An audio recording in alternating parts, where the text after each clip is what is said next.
train. I'm looking for a married of mine, but doesn't seem to be one on this path. It's far from my own. Where can I find you? The train has already gone. Not a big deal, no need to rush. Let's go by Thursday train.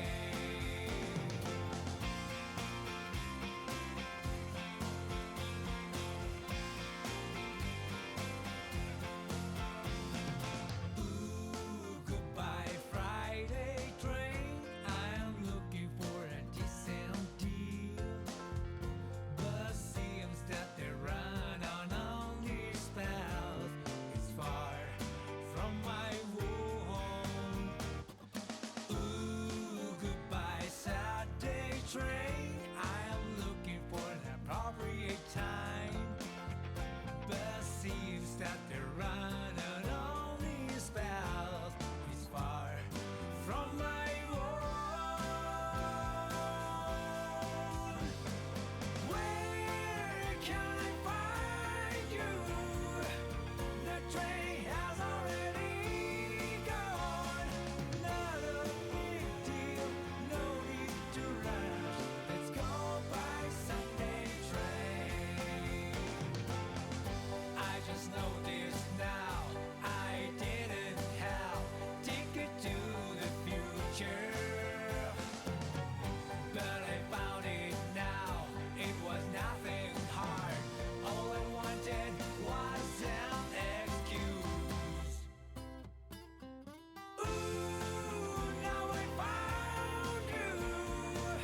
The train can be there or not. Ooh, we can go anywhere. There is nothing left here to do. It's just perfect, no need to rush. Let's go by Thursday train.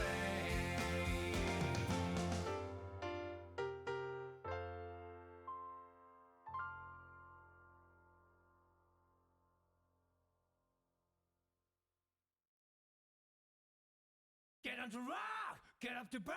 Stand with the pride, never feel your desire.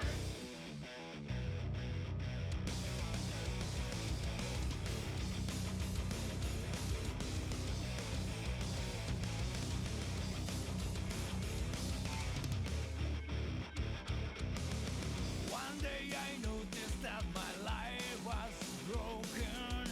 It was not me who was controlling this body. Oh, I want to know what's really real to me before it vanishes like a wave. Get on the rock, get up the burn. Stand with the pride on me, the ways to make her. You must have heard it. Grasp the truth, hold it high, right your feet. That's what this made to start with. You haven't heard it, girl. Don't be afraid to listen to your own heart. Big fast Sonic, that's my heart beating you.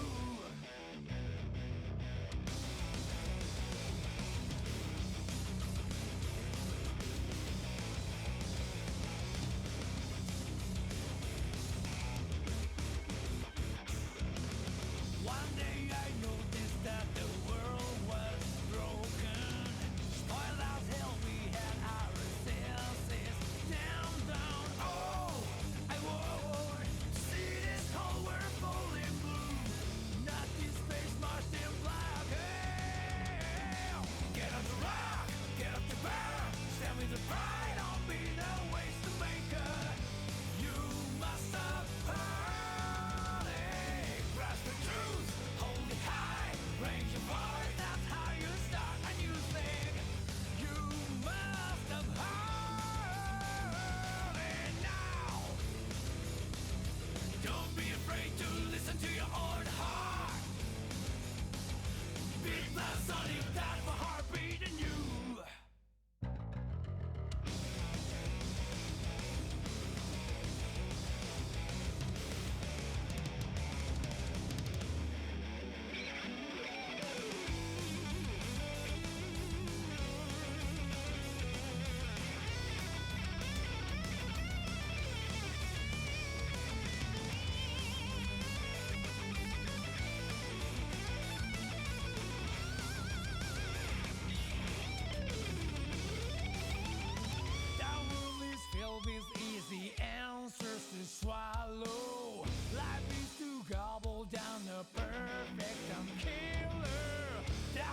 is that you are the one making it done.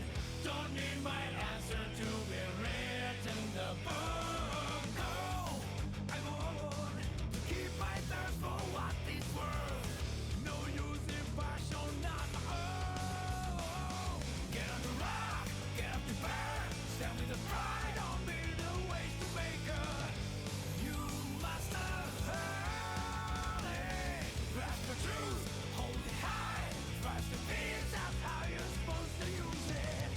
You must have heard it. Go. Don't be afraid to look yourself in the eye. Beat fast on it, that's my heartbeat in you.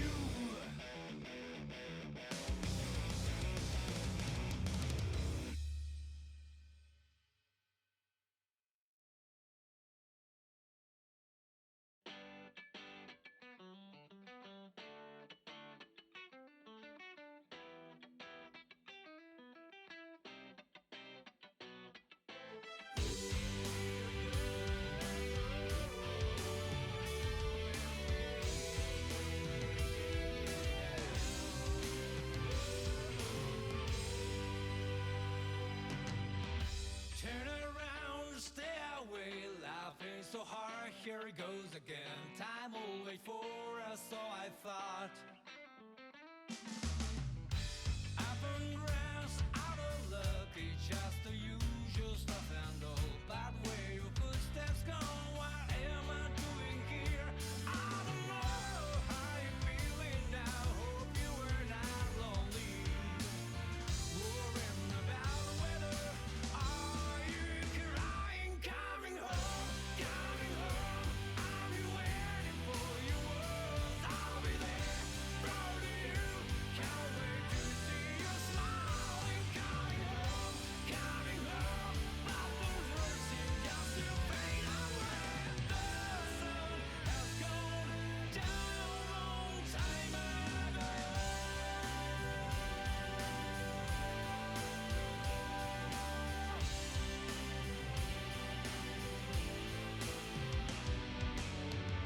Our garden, our school, our neighborhood, places to love. Can't find anything left of you. On the highway to the border, even over the seven seas. Can't find your footsteps, though, still looking for your trace. I don't know what you're doing now, hope you're scared alone.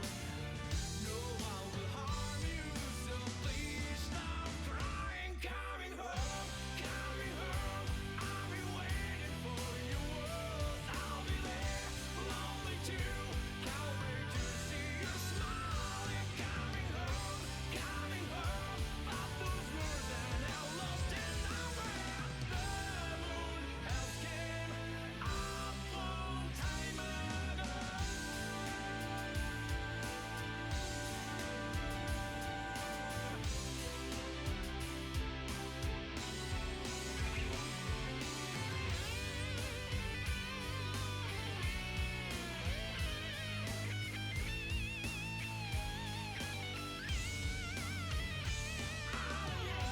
What should I do now? Not sure who I am anymore. Was it only me who thought we were family? Coming home, I'll be waiting to hear words. I'll be there, proud of you. Can't wait to see you smiling. Coming home, but those words seem just to fade away. The sun has gone down long time ago.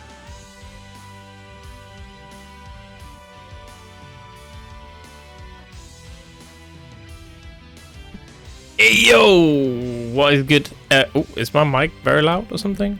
Oh, sorry. Oh, yeah, Oh. I turned up the gain. Oh no. I'm sorry. I'm sorry, chat. Yeah, I'm sorry if that was loud as hell. I'm sorry, that was me. I'm sorry. Oh, now it's too low. Okay, that's good then. That's good. Yes. What's good, guys? I'm just getting everything sorted.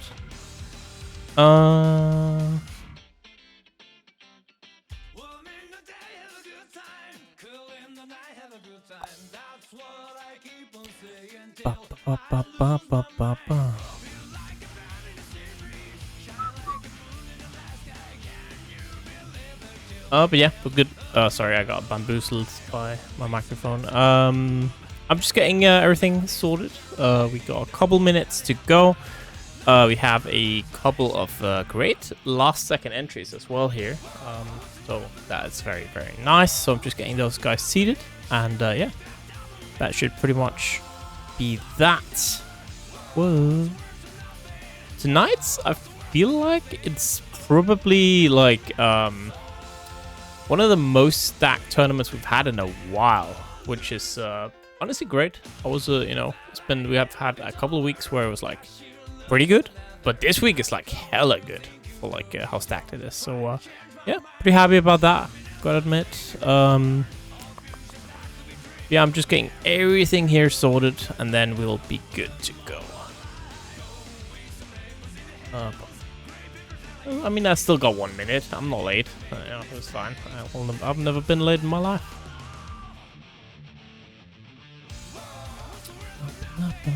Whoa. Storyteller. Whoa. Man, dude, old Strive sounds, man, go kind of hard. I'm sorry, Strive, but did I just say old Strive sounds? I mean, old Guilty Gear songs. Go hard. Yeah. Alright. That should do it. Last minute check-in for anyone. Demoff, you got about 10 seconds to check in. Same goes for NSxC. NoRaven. I feel like NoRaven was signed up before, I think. I swear, sometimes people, they sign up, they leave, they sign up, they leave, and I have to seat them like 10 times. There's one thing I was looking at that I had to avoid. 1 second. Like a team kill. Seems like I have successfully avoided it. Wait, did somebody sign up last second again? Soupe. Soupe is... Forgot how good Soupe is. I feel like Soupe, that's a strong name. I feel like Soupe is pretty good. This is a strong name, right? It's a holistic seeding. For the last second. Alright. We are definitely gonna play the Bone Throne, because that's such a good name for the first match. I'm sorry, Pata. Pata probably streaming. You can play some rhythm game, Pata, while waiting. It's kind of fun, the rhythm game that you're playing. We'll play that. And meanwhile, we'll do... see who else for round 2. We could do Flashno. Would be fun, maybe. Doritooo against Steel Soup. Let's do that one, actually. And let's do Soupe. Yeah. Strong. Just turn Ace the other way. There we go. Under the bracket. And let's do TimesUp. I'll do TimesUp. Too bad if you're streaming. Alright. And then for the next round, I hope, is somebody playing Venom? It's good Spooky Boy. Is anyone playing Venom? I should have asked actually before, because I have not seen a Venom yet.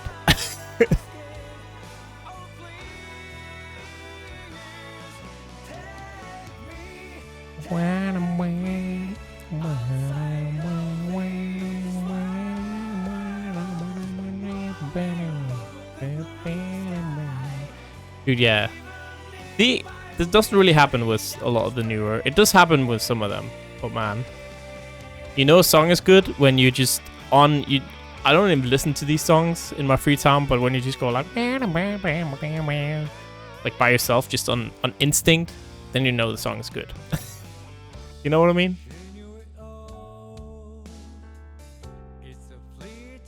Like I only ever hear these songs when I do Strive.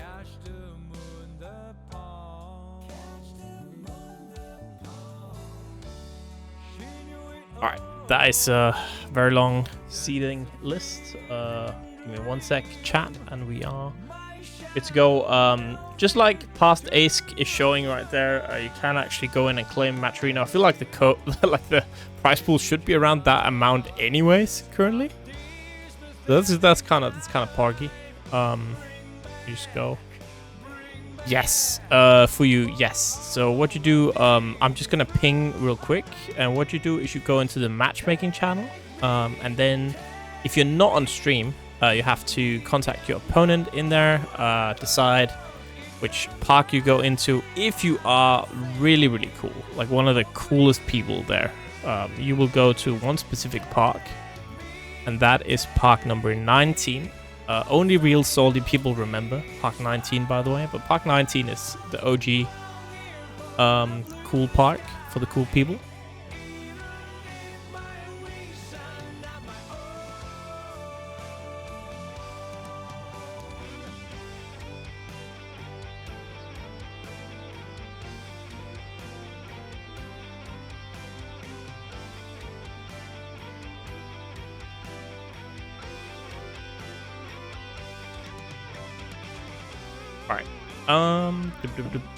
Let me get the game started, and we are good to go.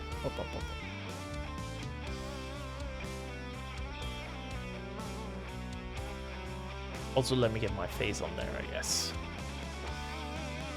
Let's go have something nice to look at, right?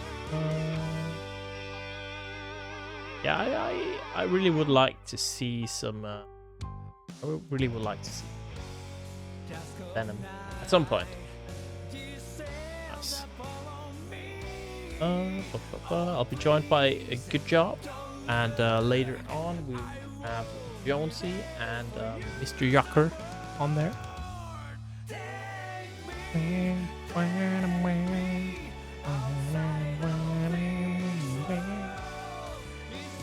Banger, dude.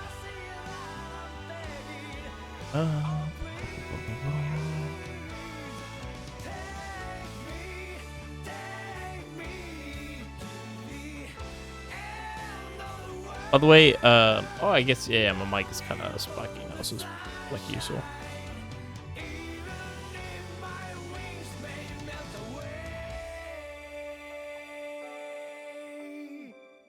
Alright, the game started.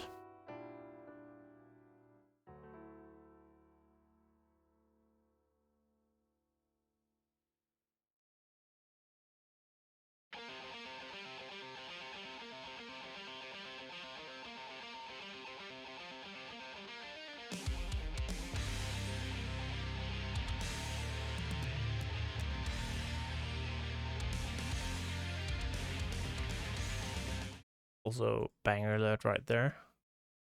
Of course.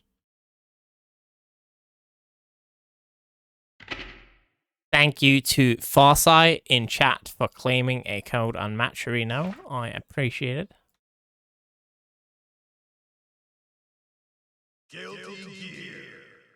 Guilty Gear Strive.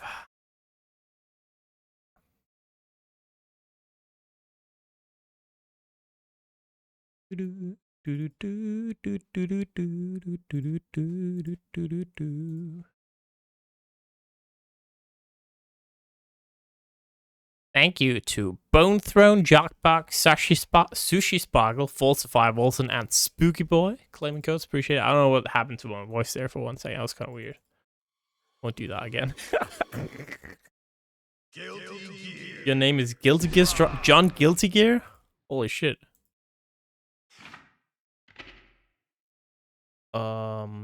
I haven't made the room yet. Don't worry about it. Although it was a good job. It's good, man. Yeah, it's okay. How are you all? I'm good. But I can't. I'll just use the old photo because I don't have. Sure. Have to set up for now. So I'm gonna be lazy about it. But yeah, it was good. You see, I got like a new. I'm trying to improve my backdrop but it's just gonna look like I have clutter in the background in reality. I think.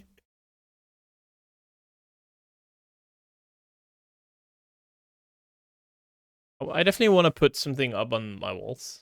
Yeah, my assistant. Right. So the code is about to be ready. I can already say now with 100% confidence it's going to be 420, 420.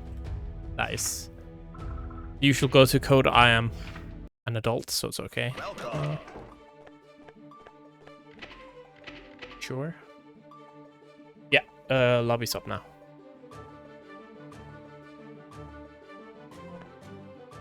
Let me get the bracket up, because I was definitely not ready for this tournament.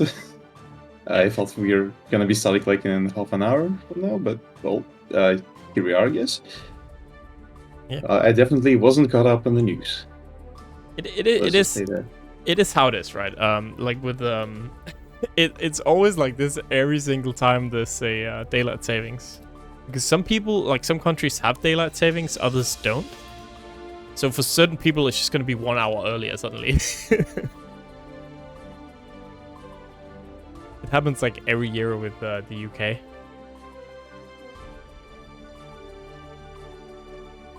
Yeah, but you know, we made it in time. We're all good.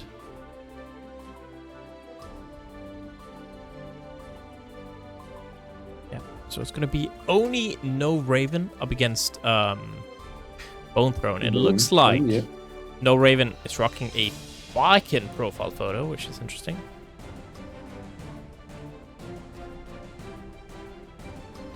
Oh, it is going to be a Baiken, so I'm sure you're going to be very happy about that. Well, I mean, yeah, I will have at least a couple things to say about this matchup, I guess. Well, depending on who's... Oh, is Kai Kiss? It's okay. Kyle. Oh, man. Honestly, it's so weird, right? Because Kai's a character that's fundamentally... Well, I think he's okay in this game. He's not that boring, but he's like, you know, just kind of a basic beast game character, whatever. But I feel like he's so rare nowadays. So I'm kind of happy like a little bit excited every time I see Kai. You could say so. Where I usually play in our community, there are plenty of Kais actually. So, well, I can't say I exactly share the feelings. God.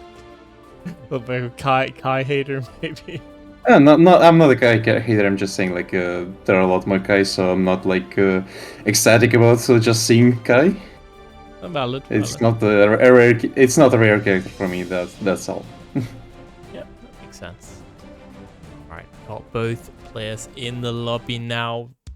Yeah, go. Bone Throne on P1 here, and NoRaven. Mankind knew that they cannot change Michelle, you're being asked to dance in the background of the stream the entire time. Duel 1. There we go. Gonna start out with a fireball. So, oh, that's an oh well, yeah, an unfortunate stun zipper from Bone Throne, but there wasn't an actual punish. Good jump in there. Gonna get some pressure going, sending Bone Throne all the way here into the corner. Big counter hit as well, and immediately forced to use that burst.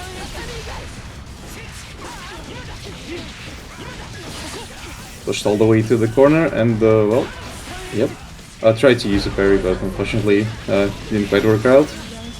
And instead, nice. gonna get hit by that got a gun. Yep. Like, I just like I'm not gonna say that this wasn't optimal, but you know. Don't worry about it. Tatami gonna get that tether. Uh-oh. Oh, that was a bold mash. It worked out in the end. Oh, nice on tier, but no conversion, unfortunately. Supposed to give up burst. And now it is Bone Throne trying to get something going here, but Oni, ooh, wait a second. Oh, and that should be... Oh, wait, now, there's burst. Yep, tries to bait it, but Bone Throne isn't exactly going to give it up yet, just yet. And the baited burst goes into the first game for NoRaven. Yeah, Excellent, right? Well played. And so you have a lot of matchup experience. You're saying this matchup, right? How do you feel like the Kai matchup is for Baiken? Yeah, it's even, I think. So what kind of Maybe a little back inside, but Oh. I think it's more even. Yeah, that's valid. Do you have anything you like to do against Kai? Like any specifics where you think like, all right, this is actually quite good in the matchup? Well, I mean, I usually just do things. I don't really think about doing things. It tends to work out, so... You know what? That's a true Baiken player. Love it. All right. Burst immediately here. Gotta get that jump in. Didn't decide to extend the combo, but okay. Reset. Yep. The gat right there. Oh, nice anti-air from Bone Throw. Throw. Just an edge for Loki. It doesn't block the low and drops the conversion, unfortunately. For some reason, NoRaven decided not to press anything after the normal hit of 5D. Because, well, it's plus 0 on hit, so might as well mash, since Baiken's buttons are usually, well, faster than the opponents, so... But I guess it's time to block today. Worked on in the end for them, and anyways, does the conversion, okay, does the optimal conversion, but drops the follow.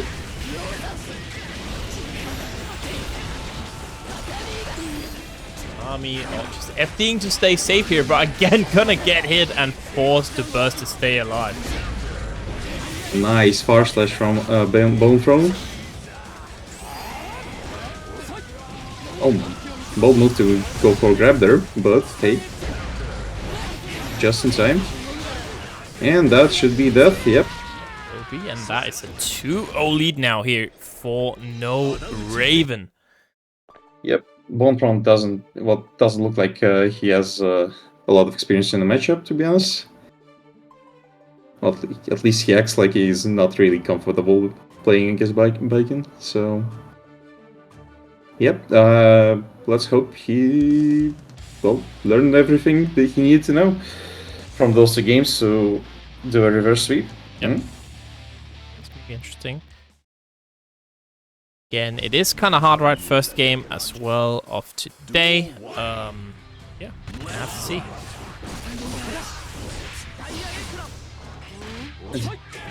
Oh, well, he is Kai Kyusuke, so or an up throw is expected.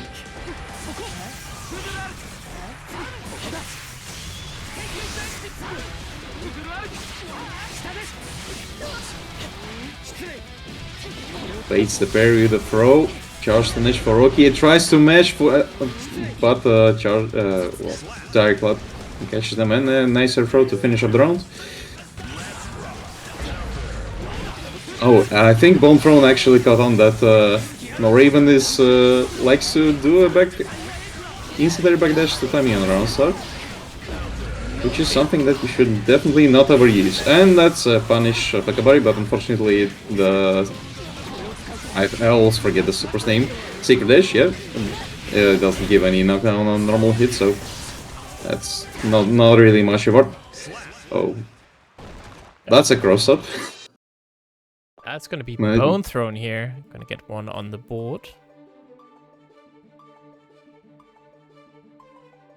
Would you say that they don't download it, their opponent? Yeah, maybe we'll have to see. Right, this game is be important. Well, it certainly looked like they adapted to NoRaven's playstyle. Well, let's just see if NoRaven adapts back. Duel 1.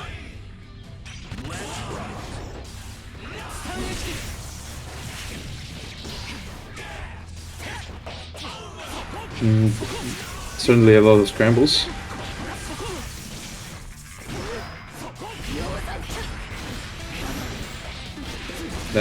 Yep, that's gonna be a lot of damage. Half-life loss already here for NoRaven. Gonna send out that projectile, getting that a little extra. Oh, that's an unfortunate RC. Tries to do a parry, but throw. Oh. No punish on that charge does, but hey, -10 can be difficult to punish for some people. Base the GP, but doesn't get the punish. Oh no. YRC tries to backdash there, but there's like almost no reason to. Messes up their mix-up and gets hit by by the GP. Go.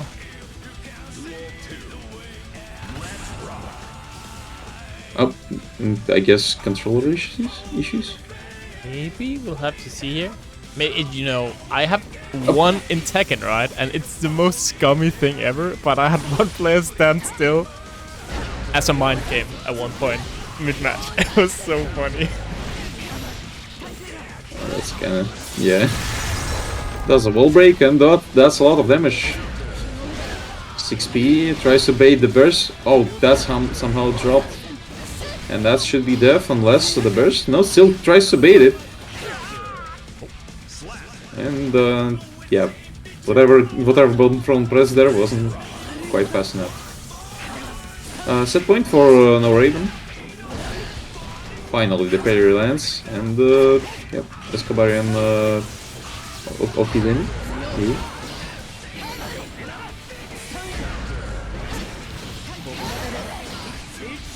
Gives up his burst. And he uses an YRC Wars over there. Nice, does an optimal combo. Cross up, doesn't block it. Decides to go for this route. I mean, to be fair, it's not like he could have reached the wall there, and that throw signals the end of this set for Bone Throne and NoRaven. NoRaven takes this set 3-1, and well, Bone Throne goes into the losers bracket. Yep, really.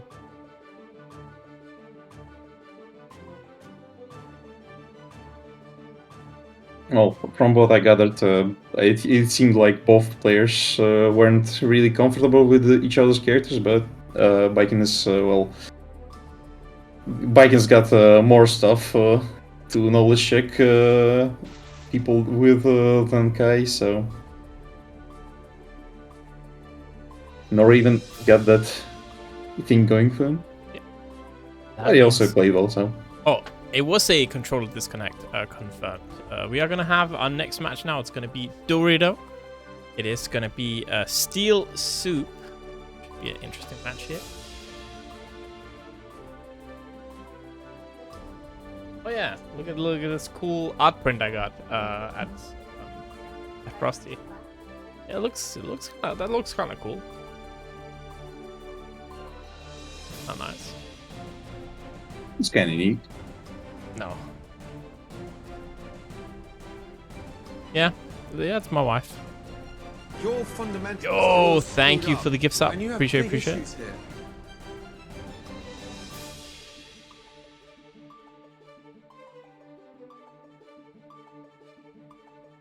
Thank you very much, Sushi.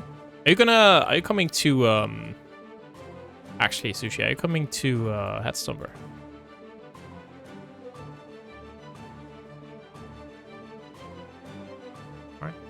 Alright. Steel Soupe, another player. I know. Very strong. I forgot what they play. Same with Doritooo. They just joined, so and they're planning to play Testament, so I guess they're playing Testament. Perhaps. Maybe. I don't know. Pretty good. If you don't know, by the way, chat, please consider going to Headstomber. It's in the at the end of May. Let me just in it later. I will be the main TO there for Gear Xrd Rev, so you know it's gonna be either really good or really bad. Yeah, definitely make sure you check it out. You know, if you do, you know, if you really give me a firm, nice handshake and, you know, sweet talk me, I'll give you a good seating. Definitely.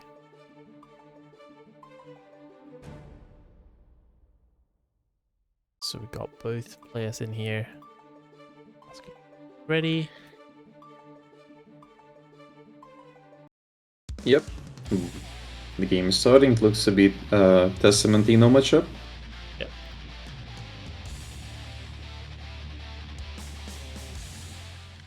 So honestly, at this point, kind of a rare matchup, right? It's not something we see that often. Yeah, I mean, both characters are somewhat rare nowadays. Although have been seeing more and more Testaments lately. Oh, nice teleport to punish HCL.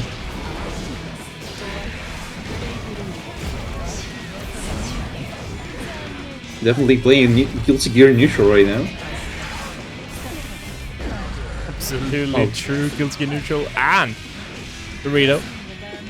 Take Soupe down. Takes massive damage from Eno. And they say this character doesn't have any damage. And just like that, takes Doritooo takes the first round.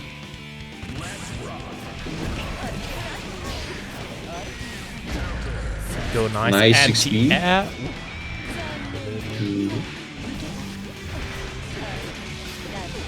Soupe here in the corner again. Huge the damage. And that's going to be hard knockdown as well here. Forced to give up his burst after all. One more touch and he's basically dead, so can't blame him. Oh, and oh no, he tries to use a note, but oh, I think that was a misinput for sure. Things are not going as they planned for Doritooo. Absolutely gonna be stuck in the corner here, and suddenly it is Soupe, right? Just controlling space. Oh, gonna go in. Maybe that's ill-advised. Oh, tried to mash something there, but unfortunately 6 stage colored, and well, that's the first game for Doritooo. Yeah, absolutely.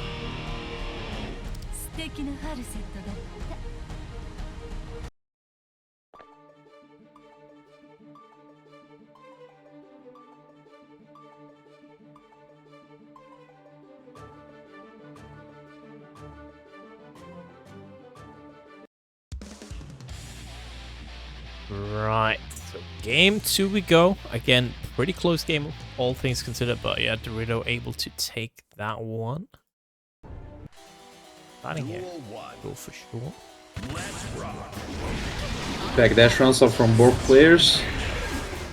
Soupe manages to take the lead for now, takes the burst from Doritooo, but now he's stuck in the corner against Eno, forced to give up his burst. Nice Grave Reaper against this stroke. Damage here. Gonna carry That it should be all the way. right? Oh, nope, not quite. Yeah, not quite here, but gonna get the overhead. Gonna get the throw. Just needs one more hit here, and that'll do it. And the Reed doesn't block and wake up against the Reaper. That's unfortunate. Yeah, I mean, and the question is, right, how much experience do you have against a really, really good Testament player, right? Because it is not the most common character. Well, yeah, for sure it isn't. Oh, nice burst bait, and that should be... Oh, no. Unfortunately, it's like into the wall. Way too early. But still, one touch away, and well, that slash Grave Reaper that does the job. We'll do it. 1-1 here. Alright, yeah. Testament got hands.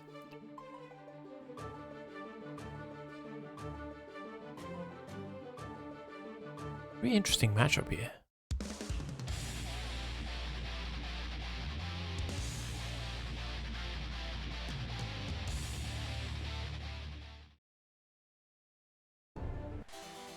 Duel 1.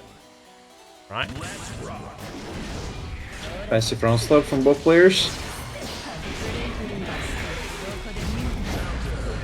Nice 6p. Oh no, tried to link one stroke into another, but it wasn't quite fast enough. Decides to go for an offensive burst, not to give up any space, but unfortunately, jump H catches Doritooo, and we're back to Testament pressure. Nice counter hit, but makes to the corner, and that should have been a nice conversion, but unfortunately it doesn't go for the MLA, and well, either way, that's gonna gonna do? This round here. First round was to Doritooo. YoKai got a lot of players nowadays. Very nice to see. I feel like a lot of them are getting quite a lot better here. Let's see. Dive kick, gonna get the hit here, and the burst coming out for Steel Soup. Doesn't quite want to experience with positive bonus, which is understandable. Nice counter hit and a conversion into a wall break. Yeah, you know what? No positive bonus, right? So, still maybe. Oh well, it is positive bonus. No hard knockdown. Yeah. Yeah. Well, either way, they still managed to get advantage from it, and well, took the round and the game. Yeah. That should be 2-1, 2-1. Yep. Really. I remember back in the old days, right? Where you just got so much meter from the wall breaks. Man, I feel like nowadays the way they do it with wall breaks actually pretty fair. Alright.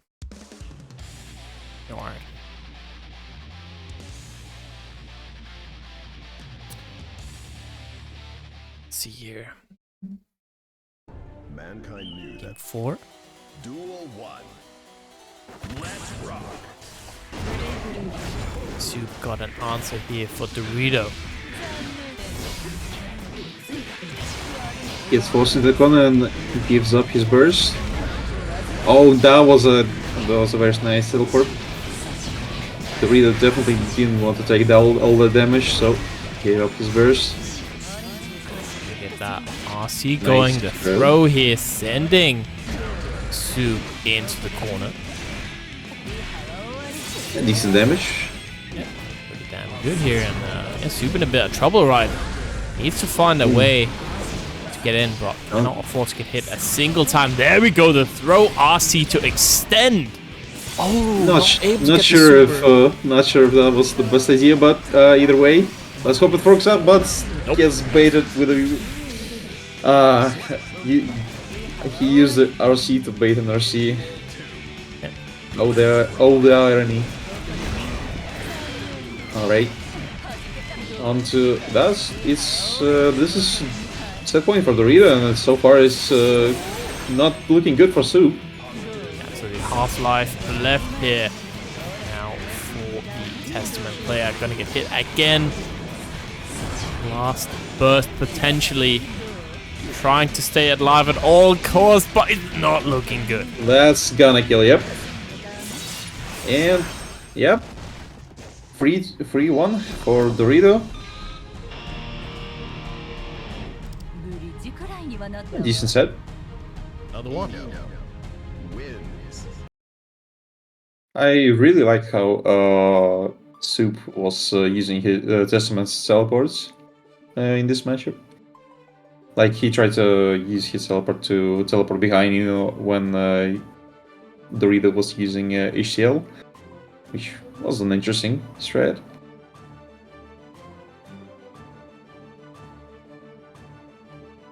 Alright, we have the next game coming up, and I think it's Aero, ggst, and TimesUp 94.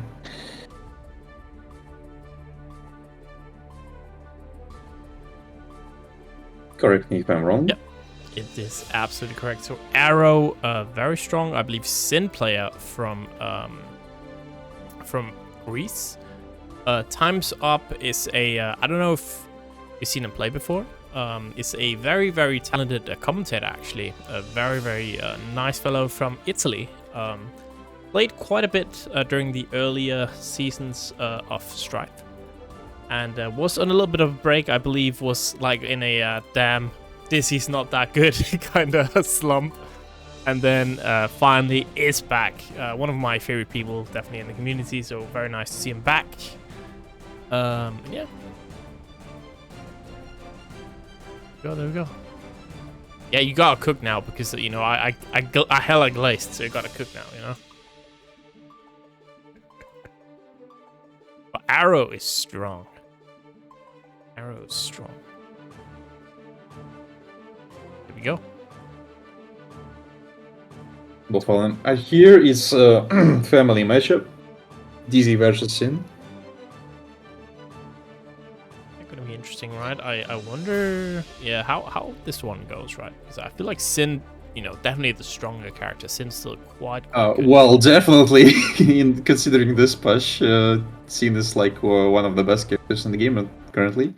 And well, looking at tier lists, DZ is not exactly high with most people.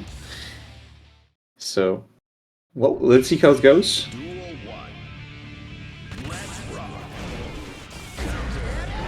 Oh, manages to get in and first out TimesUp's burst. Doesn't block the low, gets wall broken with Tyrant Barrel, decent damage. Almost no health for Times.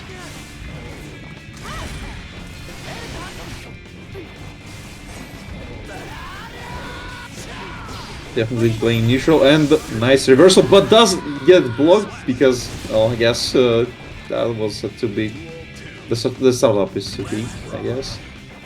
Actually, what is a startup on TD's reversal super? I think it's like 13 frames.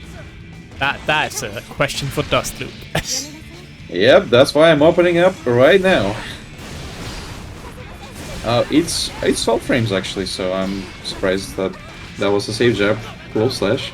Well, either way, blocks the low, doesn't block the overhead, RCs and gets first baited, but unfortunately for Aero, he doesn't have any stamina left to convert from that big driver.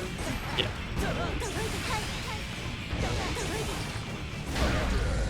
Oh, a GP and on overhead, and that's a conversion into death. Yep.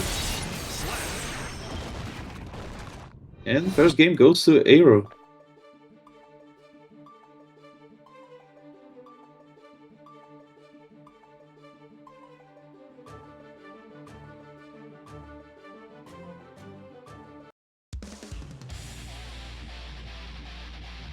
On to the second game.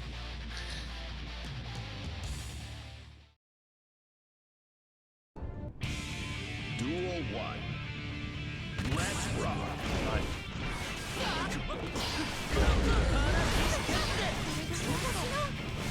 TimesUp gets a good counter hit, but unfortunately gets interrupted by a burst. Nice check with a 2k for Daigal. Doesn't block the Michael sword.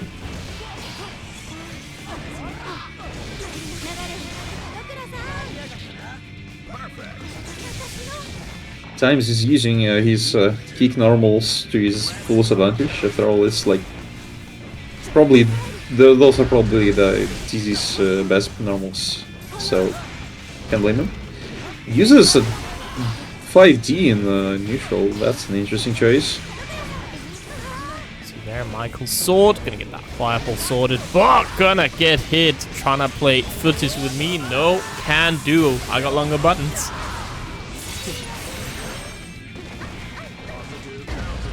Oh, tried to mesh there. Probably tried to use the reversal super actually, but well, either way, gets counter hit on wake up, and well, we're back into this situation. Blocks this time, even the overhead. This is URC. Not really a good station for Times, but can definitely turn this around. Definitely playing neutral right now. Gives up his burst, which is good. Loses the round, but hey, at least he got the burst out of the way, so this one should be a little easier. Oh, big counter. Alright, just gonna get that Michael sword confirm. Alright. Finally set up the ice field so that Aero doesn't have the easiest of the times getting in, because well, you know, Ice Lord kind of kills the momentum of what's called, I always forget, Elkhunt, which is like, yeah. I like extremely bad at move names, I swear, in this game especially. I can remember, you know, 50 different move names in Tekken. This game I'm like, here we go, the Hawk Baker, that's one I know. Gonna connect. And another one. Blocks the overhead, RC to stay safe. Mashes up with his punches and oh no, that's unfortunate gonna hit. He's forced to keep up his burst. Easy neutral and 5D to counter the offense. That's an interesting choice, but hey, it worked out. That's 1-1 on the set. Yep.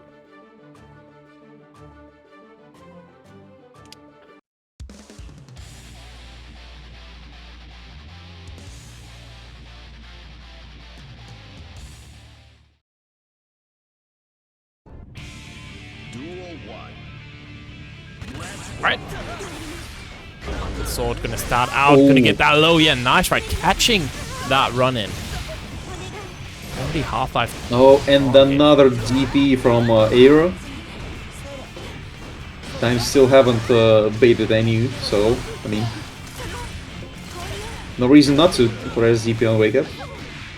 Oh, goes for TP 2K this time, and unfortunately eats reversals. Super. And back to neutral we go. Yeah, just sitting out a lot of projectiles. Oh, again, just finding the gap in the defense, right? And that's going to be hard to knock down a lot of meter here for Aero. Nothing really for TimesUp. Nice throw break, though. Wait a second. Oh, Scene 6P is so goated, actually. YFC. And the nice 2D. Oh, no. And another overhead. Fortunately, doesn't block this one. First round goes to Aero. Yep. Nice counter hit. Converts into the ice spike, and that should be a wall break. Yep. This is a low damage character, guys. Yeah, don't worry about it. I mean, in this game, right? Well, I guess even the low damage characters they do way smaller damage, right? Nowadays, so. I mean, it was a very good starter. So low profiles handle the jump dust bubble and gets in. Ooh, again. A lot of Nice. yeah, good timings on Tried these. to wear C to conversion before conversion, but unfortunately didn't quite hit. Oh no, the OTG wasn't enough, but was safe from the DP and managed to take this round. Oh damn! I'm sorry for the loss, Scatter. I hope you still had a fun tournament. GG's. If you want to see someone streaming a lot of tournament runs, definitely Scatter is a good place to be. Streams a lot of Strive, really good Giovanna player. Definitely someone you should make sure to check out. And again, thank you very much for the raid. But whiffing that Hawk DP with a cross up, nice. That's a decent conversion and a cross up again. That should be enough. Yep. Takes the round and yep, takes the game. Actually, manages to take the lead in the set. And that's the thing, right? A lot of this comes down to as well, you know, for instance, someone like TimesUp might have had a huge break from the game, but still, you know, was a really, really strong tournament player before. So you just got a lot of those, got a lot of the neutral, a lot of the defense just on deck here. My Toki Scat, you know, you win some, you lose some, right? That's how it be sometimes. Oh, nice anti-air there. And the early burst there from Aero. Oh, nice counter hit. Unfortunately, the fish blocked him out of the frozen states. Aero desperately trying to get in, but no such luck just yet. And counter hit after counter hit, and that's a set point for TimesUp actually. Aero should definitely start to playing a bit more aggressive now. And speaking of, forces Times to give up his burst and again jump in. Nice. Manages to push Times to the corner, but a nice Habare from Times. Yeah. Go. Yeah, nice jump in. Aero though, yeah. Drop the conversion, no, and does not see to stay safe. Gets mixed to all heaven. Nice throw. And another one, and RC to finish up the round. Not quite done yet. Yeah, absolutely still alive. Let's see how this one turns out. Gives up his burst. Now He just needs to get in. Doesn't block the 2D. Oh, that's an unfortunate trade. And that's an unfortunate counter hit for Aero. Absolutely, Goes Aero for in the a Wings lot of of Light, trouble but- here. Oh, that is gonna do it. Oh. Times up my goat. 3-1 here. Very, A lot very of nice. free ones today. Yeah, it's true. 3-1's always confirmed, apparently. Shin, また強くなったのね。PataChu, you gonna come to Headstomper? You better. Queen You better. wins.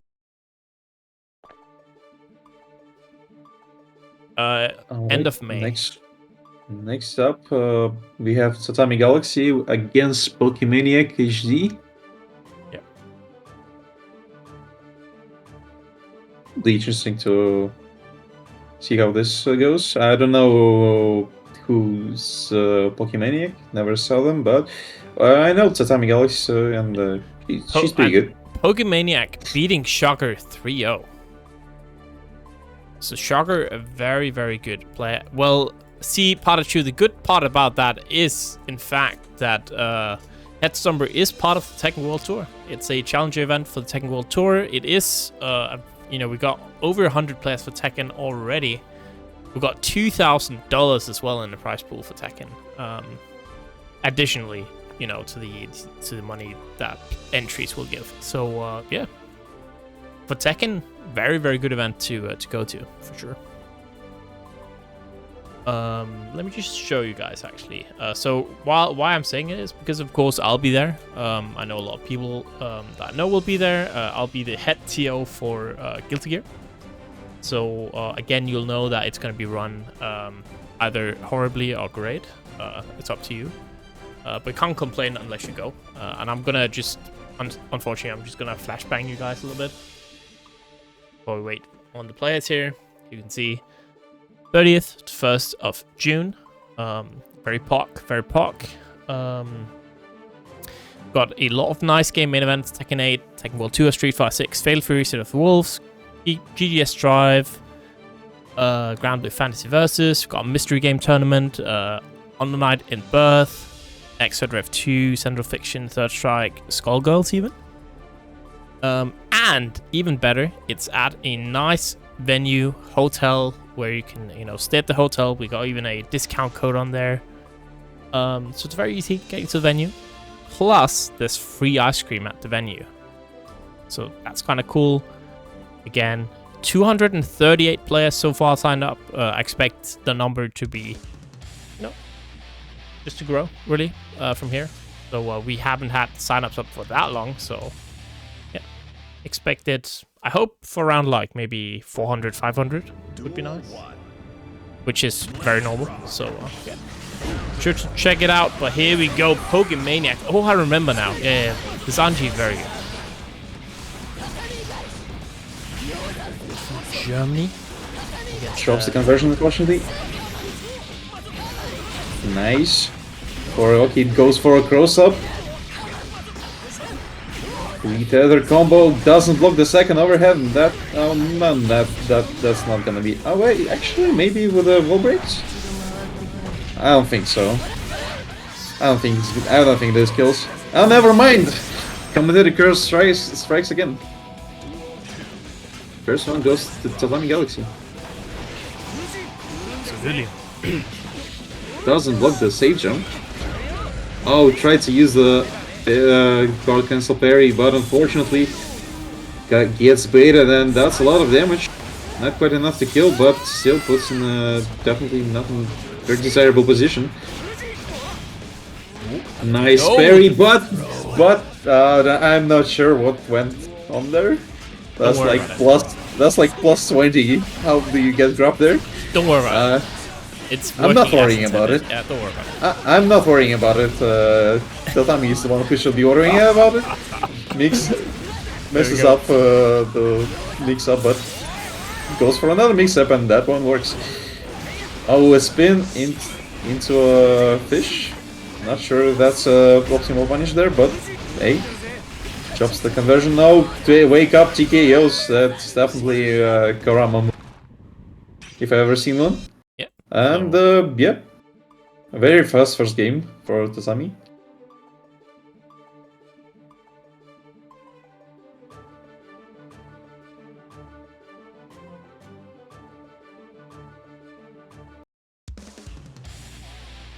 Right.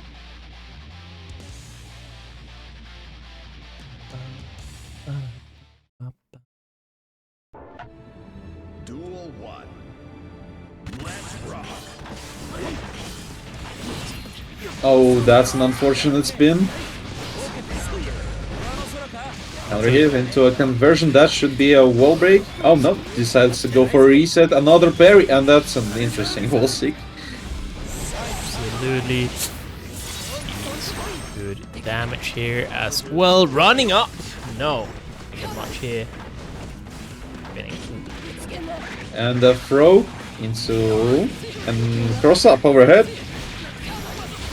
Goes for another mix up, and I'm not sure what was the plan there, but hey. Don't worry about it.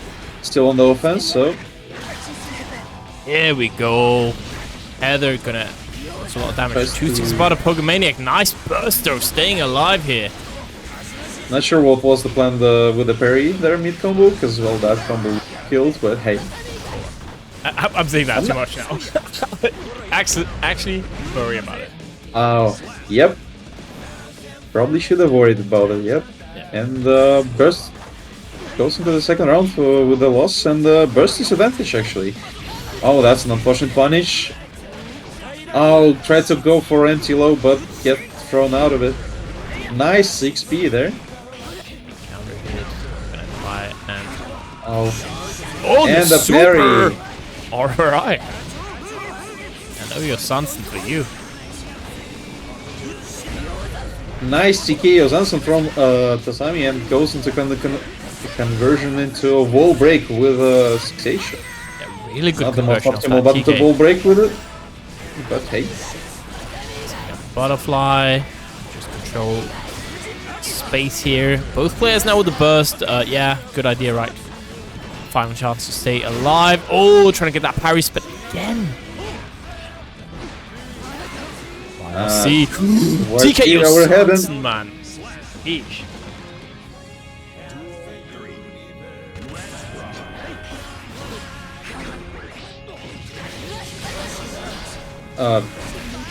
gets burst it, and yep. Back into. Oh no, messes up the mix up, and this time overhead gets blocked, but another overhead goes in, and they'll. Oops, all overheads. Am I right? Yes, it's all overheads, and there we go. Oops, the tether gonna connect, and it is gonna be Tachimi to go in the lead 2-0. I can say, yeah, we've got 40 players so far for Guilty Gear Strive at Headstomber. We've got Mastodon is there, Marissa is gonna go, Altinid, of course, Anatonio's there, the Facebreaker, Argalia, pretty good players there. We got David BSS is going. Nice. Scarfed is going. Okay. Cryo is there. Orochi is going. Resil is there. It's kind of stacked already. So definitely going to be a really good tournament. An aggressive round start from Tatami, not exactly what's something you see every day, because well, she's more of a defensive player. Goes for a mix-up, counter hit. That's a damaging combo. Could have fit another close dash there, but doesn't need to. Goes for another cross up, and a perfect for Tatami. Set point already. Nice XP, no conversion function. Another nice XP from Pokemaniac. Land that Kabari to get, of course, spacing game started. Nice parry again, but it's the same situation. What is going on? Good job. I'm not sure what's going on there.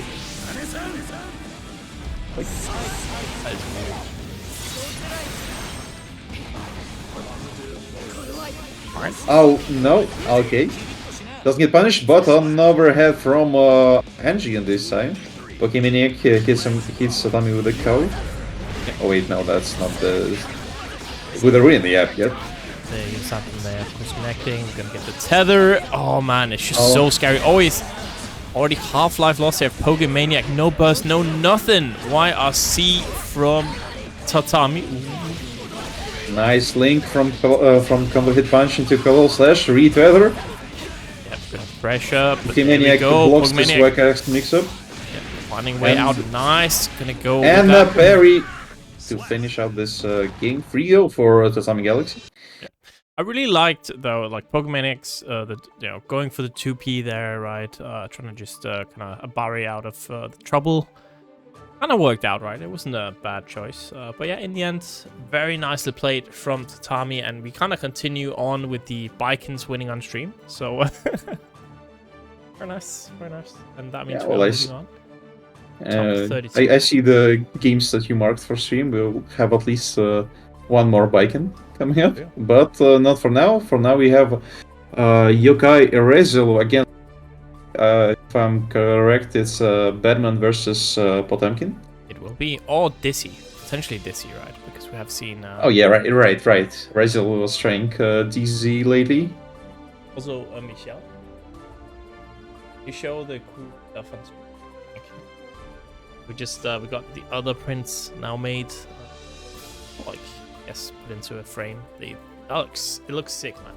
This cool ass Tekken print. Camera.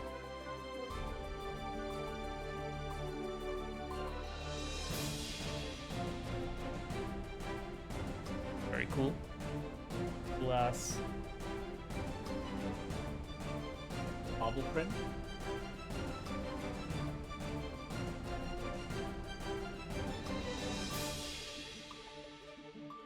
Got these at from an artist at Rusty Faustings. Angry D. Very cool artwork.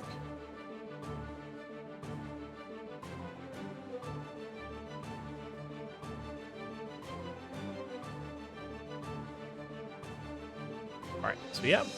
Another YoKai player, of course, Resil again going to Headstomper, so fight Resil. Some bet frames in game. That's a good place to do it. And if you want to help out the players, of course, we do have a match arena. We are about 100 people in the chat right now, but we only have not that many codes claimed. So definitely would very much appreciate it if you guys could help out. Claim a couple codes. We've got still about 30 left. And would like to, we could get it down to 25 at least for second shift, so they don't make fun of us. Would be very nice.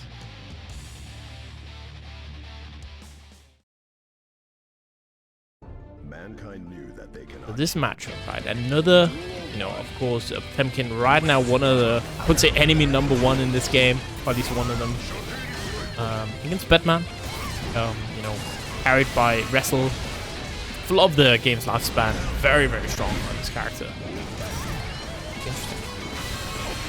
Franky's definitely playing a bit more passive this time around. Oh, there we go. More flicks and 6p counter hit. I always think like start of the game, right? It's always the time where you can kind of just test out your opponent, see how they react to certain stuff. Ooh, there we go. Garuda, but gonna eat the Soupe.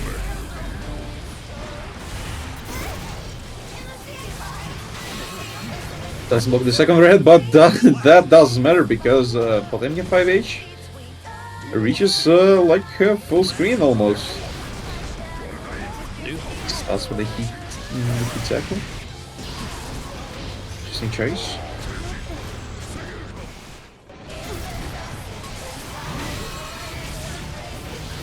Alright, Potemkin is his owner, confirmed. Oh, nice wild assault from Resil. Goes for a cross-up. Armors. Oh, YRC, nice. Counter hit. Gets him into the corner and made the pressure begin.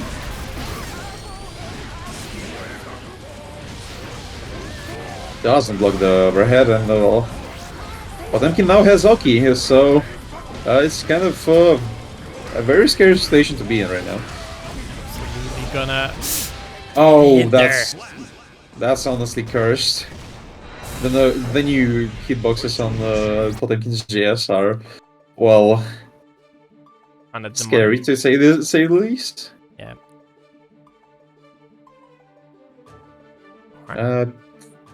Franky takes the first game. On to the second one.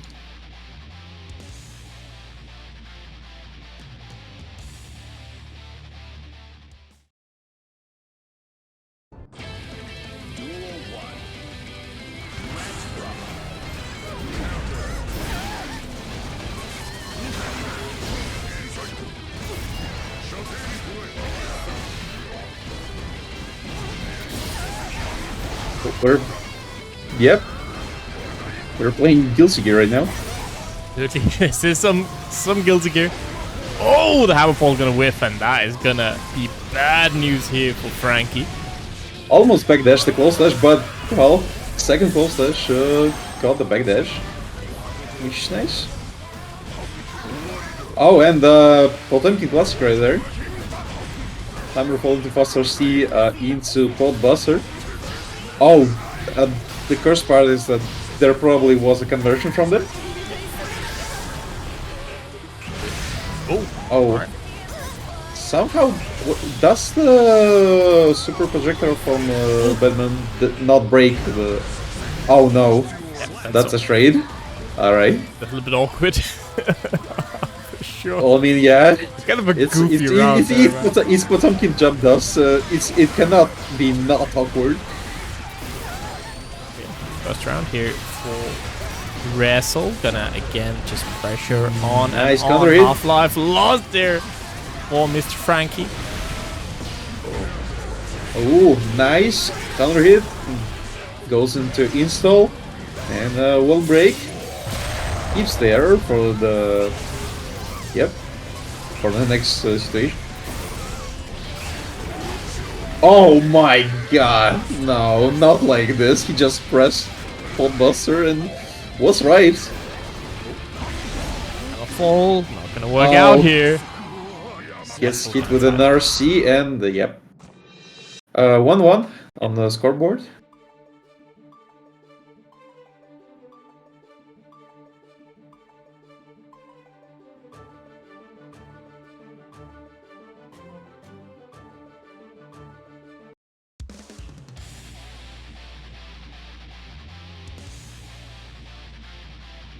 Alright, on to the game 3 of this set. So far, we're looking at a pretty even matchup. Even if I say that it's weird, to say the least. Not exactly something that you usually see. But I mean, it is Bedman after all, so... Nice backdash from Resil. And from Frankie actually as well. Where C. Nice 5P to anti-air and close slash shocky. A trade and Frankie got Resil into the corner, but Resil managed to get out of it there using TK and well, we're back to neutral. Yeah. Oh. Try. Oh.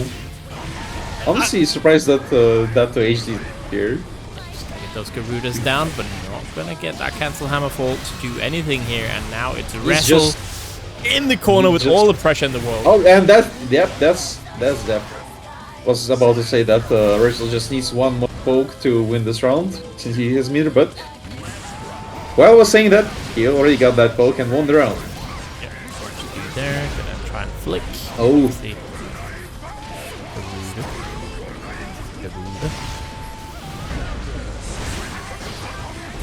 Gets the burst out. Nice 6P from Resil. Ooh, there we go, the explosion. Happened right there. Oh, another one. Nice block, but unfortunately it doesn't block the second overhead, and that's conversion into a super wall break. Which keeps hard knocked down. Not a good situation. Oh, it almost baited the... Oh no! Heavily Potemkin Buster, ladies and gentlemen. Well, this Resil still has a lot of... Wait, no. Well, I mean, he has more health than... Oh, nice close slash counter hit, and that's a conversion into death. 2-1 for Resil at the moment. Looking very, very strong here for sure. Trying to make it into that top 16, right? It's crazy. This is top 32 match, right? We're not even... We're about halfway in the bracket. Tiger Pup is waiting, by the way, for the winner of this match. So good luck. Good luck, I say.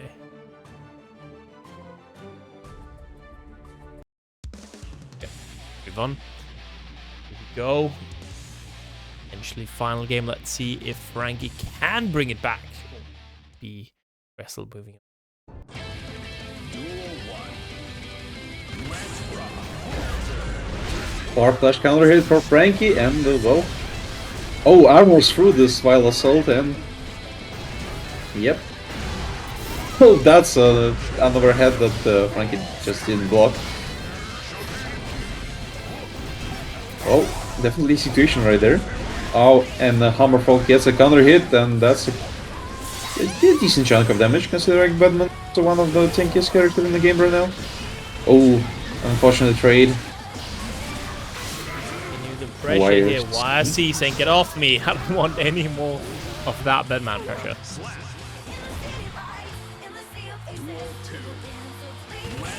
Duel 2. That's an interesting clash.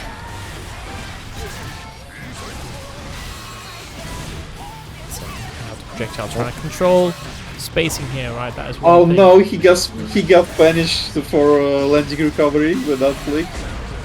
Oh, and that's a nice counter hit, but unfortunately the error wave pushed Franky way too far for a conversion. And goes into an install. Let's see if that works out here. And Ooh, cross that is up. going to be very nice, but not getting the full combo. A gold boss from Franky. Can be quite scary. I'll try to air grab there, I guess. Didn't quite work out. Got a 5 jump dust, and yep, that's a round for Resil. All tied up 1-1. Set No, all point things- here for Resil. All things considered, Franky is still has a major burst advantage actually. It's gonna go downstairs. A lot of tension about to be on the side of Resil here, and Franky got nothing to work with. No burst, no meter, no HP. Oh no, I'm gonna get it. That's game, yep. That's 3-1, correct? Yes, another one, Yep, by the way. another Added one. to the connection collection. Is that every single game, actually? Oh no, we had one set. A 3-0, yeah. That was the 3-0, yep. Close. Yep. And we have 2 more games left until top 8. Three. Yep. 3 more games. Oh, 3? Yeah, so we get a single top 8 game because we have, Oh, yeah. because right. usually the way it works out is that Yeah, there will I be way just more forget. games in top 8 than before. So to even it out, we always do like 1 top 8 game because otherwise. Yeah, alright. Alright, next up we have KaramaChan, the probably best Russian Baiken player that I know. And he's going against Shin. I'm not sure. Shinki, There. very, very strong Thai/German Zato player. And the interesting part here is, right, KaramaChan in chat said before, if you saw my matches, you just quit the game. They were awful. And then it's sitting here in top 16. Like, how awful were your matches, right? If you're in top 16. Can't be that bad. Yeah, well, he's a bit of a down player. Like that's good. That's good tech though. The self, like downplay. The excuses before the game, stuff like that. Always good. By the way, chat. Another interesting thing, kind of head stumble related, maybe ? I'm just waiting on some response from Twitch before I can do it. But on the 28th of this month, April, or 28th of April, my bad. Salty will be on the Twitch front page from around 5 to around 1 a.m. like sporadically, which means we're gonna have. That's on a Monday, by the way. That means we're gonna have a special stream on the 28th on the Twitch front page. I'm gonna do something very cool, and let me tell you, it might be very interesting and Headstumble related. I'll see if I can get it announced on Wednesday. Again, I'm just waiting on some response from Twitch. In any case, I'm gonna do something super cool with some qualifiers up until that day. I just don't know until I get the response what exactly it's going to be. But regardless, it's going to be super cool. So hang tight until Wednesday. Well, in the meantime, Karama almost won the match, but as we can see, the health difference got evened out a little. Doesn't block the overhead, and well, first round goes to Shinki. Shinki. Yep. Don't worry. It's you can just say if you Shinky is too hard, you can just say Arbeitszeit. No, Shinky isn't too hard. I just I had to double check in the bracket because well, I'm not saying their in-game name. This is the Arbeitszeit Betrug. I'm not good at German, okay?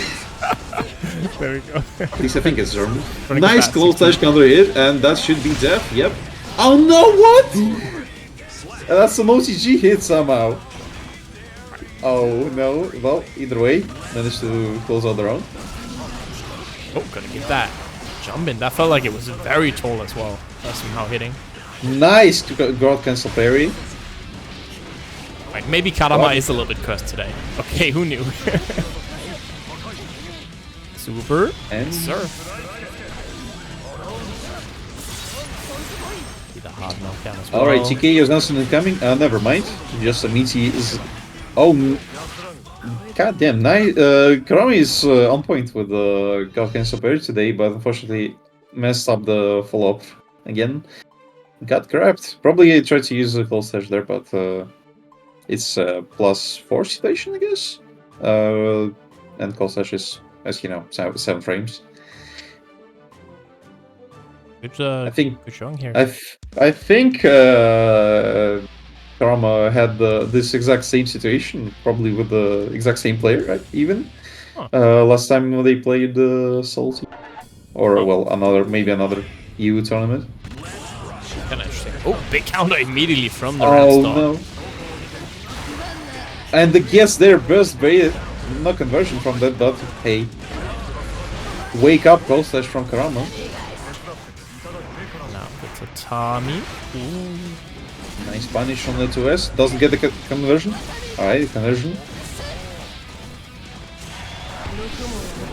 Definitely a suboptimal one, but hey, it's still a wall break with a super. So hard knockdown, policy bonus, and mix up. Oh, nice. That should be death, even with meter. Will be, and Karama taking the first round very strong showing here. Ooh! There goes that Nice. 6 speed, just getting that anti-air hard. Got damage. Another one. Wake up, TKOs, and unfortunately doesn't have quite enough range, and that should be death. Yep. And no, he tried to use 6H. He should have went for a 5H. It's a way more of a faster button. Oh well, either way, managed to close out the round. Yeah, That was the first game of the set, yeah? a second. Oh, wait, second? Yeah. Who took the first game? Shinky won the first one. Oh, okay. My bad. Alright, that's 1-1 then.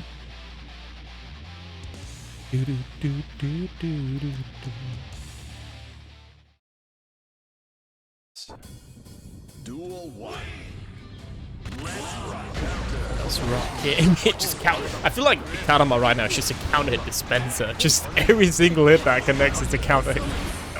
Oh no, but Oh, it goes the other way as well. Both players but just Shinky is pressing a buttons. masturbator. Pause. Alright, Karama gets takes a lot of damage and could have actually died there, but not enough of a conversion, and that's a 6p into death. KOTG actually.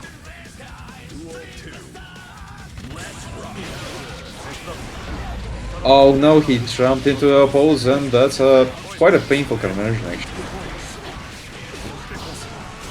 Oh, super, huh? Yeah, Morpheus gonna be blocked. Oh, somehow manages to get very nice defensive play by Karama, somehow finding that hit. Oh, tried to use a close slash but got grabbed. Nice option from Shinky. Gets well, less than optimal combo. Gets grabbed again. That could have been death, but no. Burst is on Karama's side. Doesn't get bursted baited this time. Another Escabari. Close slash gets a hit when Shinky was trying to jump up. Fix this game. Well, round. I mean, never mind. Set out Eddie here. And yeah, absolutely for you. You got bullied, man. Gonna go downstairs. Positive bonus now for Shinky. Gonna get that overhead from the jump in as well. And Karama in big trouble. Now, will that... Oh, yeah, okay, that will land. I was worried that it might hit OTG, but either way, managed to hit it. YRC to get out of the pressure. Not really good situation for Karama. Manages to get the super... Oh no, and misses! And gets smashed on. 2-1 for Shinky. Yep.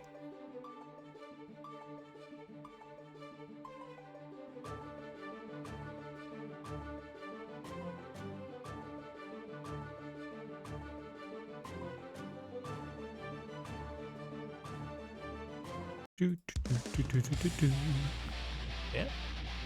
See if Karama can return the favor here, of course. At that game too, right? Karama just completely obliterating Shinky, but now tables have been turned, and definitely don't want to go into loser's bracket right at this point in the tournament because it's just a shark-infested area. Well, really anywhere is at this point. Nice conversion. Gets a wall break and quite a fair chunk of Shinky's health. Oh, a claw slash counter hit, try to match something there, and well, gets punished, rightly so. First round goes to Karama. There we go, the tether here, but it is Shinky gonna get the better of it. Oh no, sending Karama to the corner, and it is just the Eddie pressure. Wait a second, Eddie is down now for a second, and there we go, Karama. Goes for not the right road there. Yeah, oh, gets the nice counter hit, and that's a conversion into death. I believe. Oh no! No, Japanese guts. Japanese guts, and unfortunately doesn't block with FD because, well, I don't. And I hate to say it. Baiken players, am I right? I hate to say it for your homie Karama, but the score is 2-1. And it's set point, and looking at the past results, it's not looking good for Karama. Nice parry for Karama. Gets a burst out. Might be another 3-1 here if you're not careful. Gonna get that jump in overhead. Another one BRC. Good, cool combo. Cool conversion, yeah. That's for sure.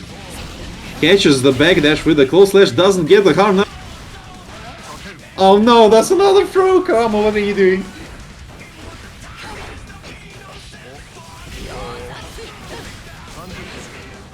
YRC and 2S try to match something there, and unfortunately, that's another 3-1 for this tournament. Yeah. Karama gets absolutely destroyed and goes into the bracket. And Shinky moves on to play with PataChu, actually. Ooh, pretty interesting.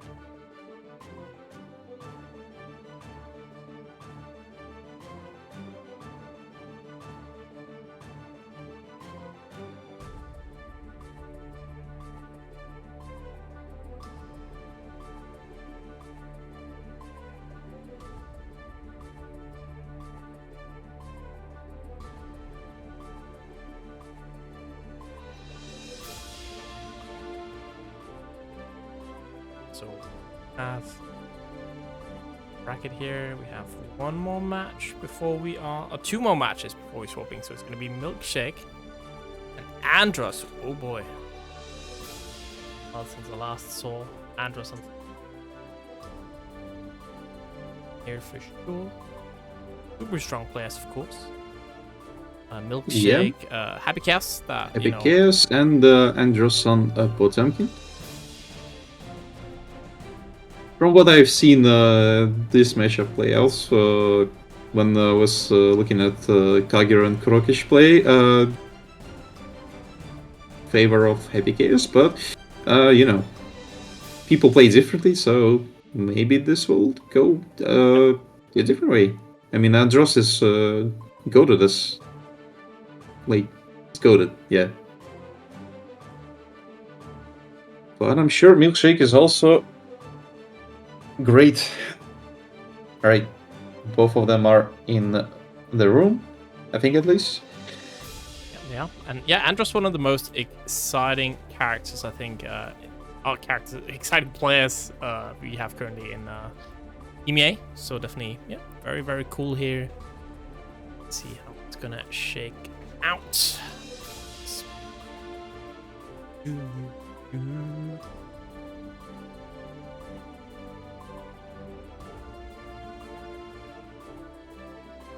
Venezuela.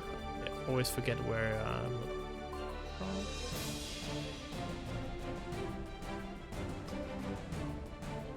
UK. Oh, makes sense. These UK happy chaoses, man. Unbelievable.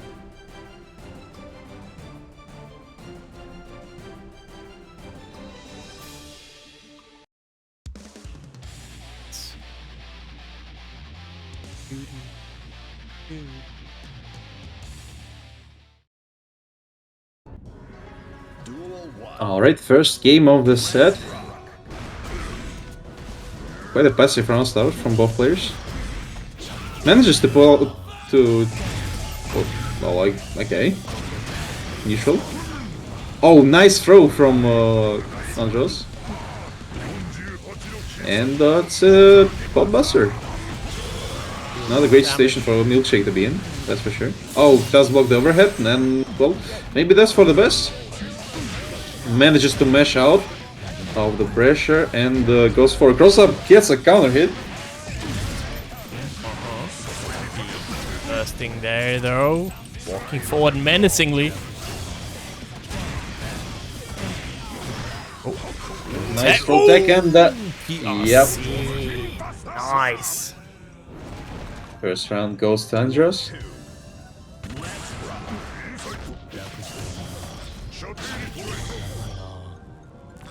That's definitely neutral.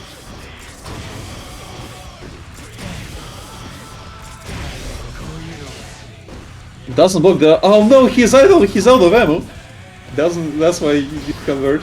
I was wondering why that wasn't like a shot. Well, this time blocked. Milkshake gonna be able to get a pretty good conversion here. Building up meter. Get those gunshots. Just aiming. No one's moving here, but yes, again, Milkshake. Deus Ex Machina to get that wall break. Alright, will he go for a PRC mix? No, just goes for an overhead into another overhead. Yep, that should be around for Milkshake. Absolutely will.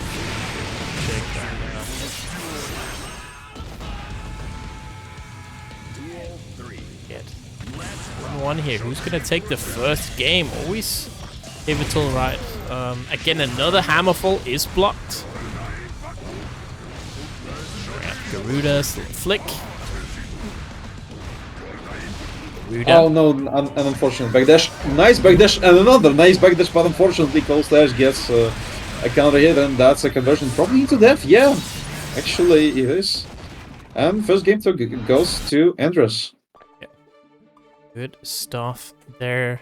Andros gonna get that first game. A little bit of a messy situation there at the end, but we'll be able to do it. Looking like another good match here. How good is Andros? Andros is the GOAT. How good he is, okay? Pretty much. He's not even GOAT, he's the GOAT. The GOAT, yeah.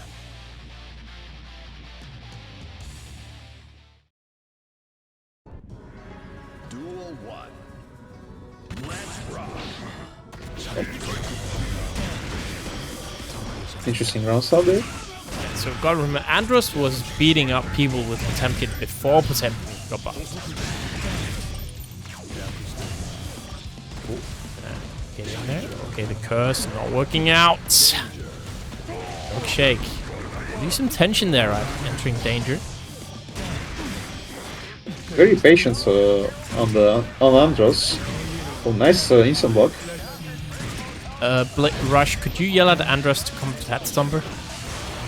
Thank you. Oh, we got the clones gonna be knocked away. Oh. The PRC is like always looks like a kind of a raging demon. You know what I mean? Just PRCing him. It's that command throw. Oh, nice fake overhead into a throw. Just matches, just wakes up with a full slash, and well, I mean, can't blame him for that. It hit, so he was correct in that decision. Oh, that's a unfortunate other hit. Garuda gonna connect again. Milkshake stuck here in the corner. Not a lot of life left here. Hammer for block, using PLC to keep it safe. And nice Milkshake. Just trying to get a way out of this pressure, but no. Messes up his meaty full slash. Oh, almost gets air grab, but I guess he was way too high. Maybe? Oh, either way, worked out for Milkshake, and that was a break. No hard knockdown though. Oh, and well, Potemkin doesn't have an air dash, but he has Gear forward into a jump heavy slash, which takes Andros the second game. Yeah, you remember the Nagru Yugi Beyblade, you know, BRC in the air? Well, we got that at home right there. Very nice.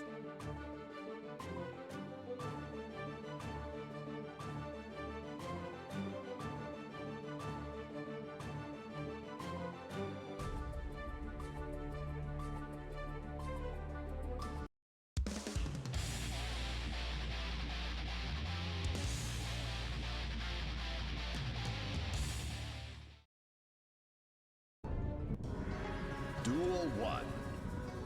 Let's rock. And, well, they're on to the third game of the set. Playing quite a patient neutral, but then Andros tried to, I guess, Hammerfall. And unfortunately got hit before the armored frames began.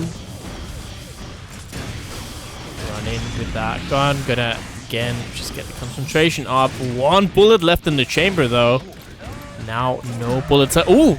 Was it try to shoot the empty gun? It's an intimidation tactic, you know? Yeah.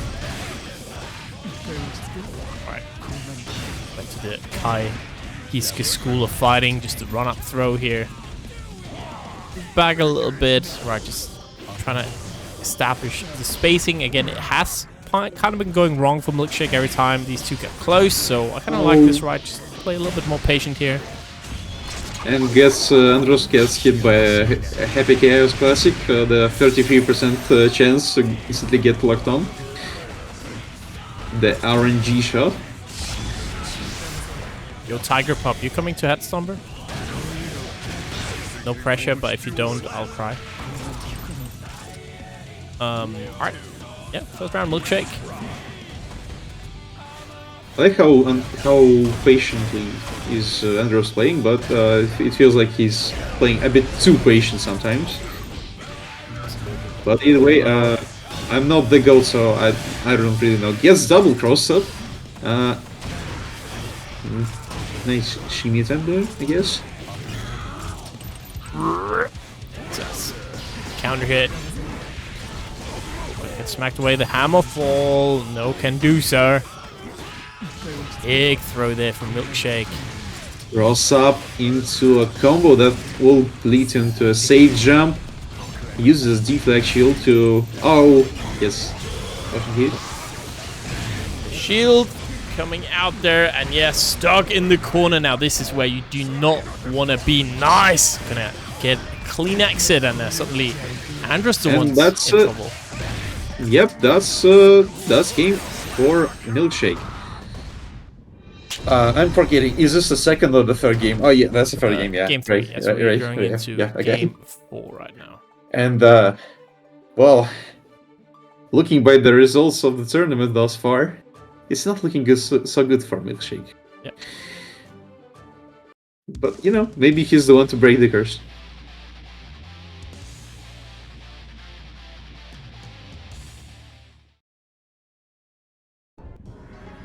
Alright, game 4. An aggressive front stop from both players, so Milkshake came out on top. And well, that's definitely neutral. It's very neutral. Oh, tried to reset his resources, but Andros recognized it and he was having none of that. Nice Hammerfall, gets a counter hit, and we're on to Oh no, that's gonna be a lot of damage actually. That's gonna be way too much damage. Holy. Oh well. Gun here. Oh, what Nice a throw. Catches the backdash. Doesn't block the overhead, and we're breaking the wall with a Deus Ex Machina. That will give a hard knockdown. Will surely make this situation a bit easier for Milkshake, but Managed to squeeze out those armor frames. Oh, and that's an unfortunate counter hit into a podbuster. Yeah. Tried to jump out. Didn't recognize that there was a burst there. Unfortunate. Oh no! That's it. The podbuster coming out from Android. Yeah. They're making it a 3-1. Another free one for the pot. Yep. And we're done with the regular bracket. We're on to top 8. Oh, Eddie's a little bit sad. Eddie's sad that, you know. Oh, Shinki's up though. I don't know why Yep. Eddie got so sad. Oh no. Boy. Alright. Yeah. Gonna have Shinky up next. PataChu, that's gonna be our final match on comps, so we're gonna make it a good one here. Two definite goats. I hope. You know what? I feel like Shinky should come to Headstumble, right? Lives in Germany. That's close to Sweden. That's close to Denmark. You know, good go. If you don't know, by the way, SaltyEU is just a psyop to convince people to go to Headstumble. It's the front. Always was. Shinky.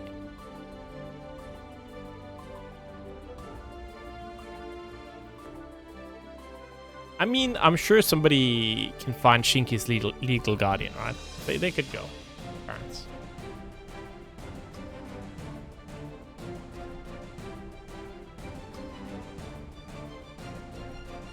PataChu already in there, just waiting on Shinky.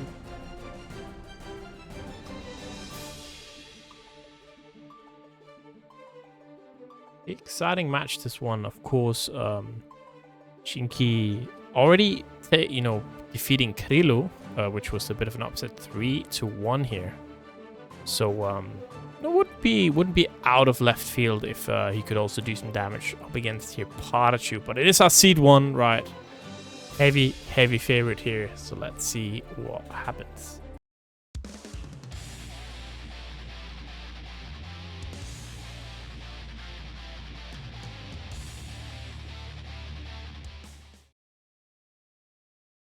Mankind knew. Duel 1.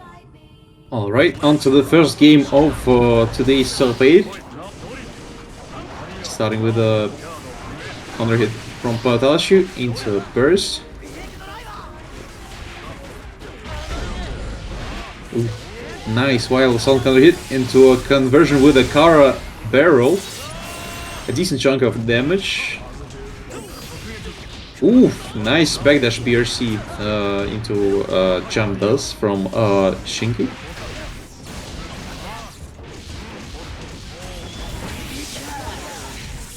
And that should be a wall break for PataChu. Again, a decent chunk of damage, but not quite enough to kill YRC to get out of this pressure. And I feel like there might be a deep... Oh, is there an issue? I don't know. YRC running up. There we go. Nice. First round goes to PataChu. Or, well, PataNu. If I read the in-game nickname. PataNu. It has a ring to it. And overhead tries to go for a throw counter the L-count, but PataChu went for the hoof stomp. And, well, nice jump out. Finally gets his pressure, but unfortunately goes for a whip throw. I guess that might have been a wild assault, but he didn't recognize it.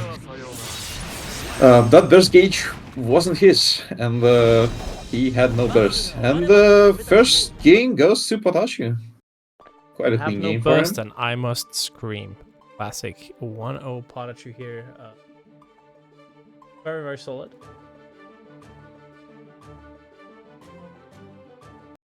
Self, again, definitely the favorite to take this tournament, right? Has won so many of the recent Salties. Really, really good form here.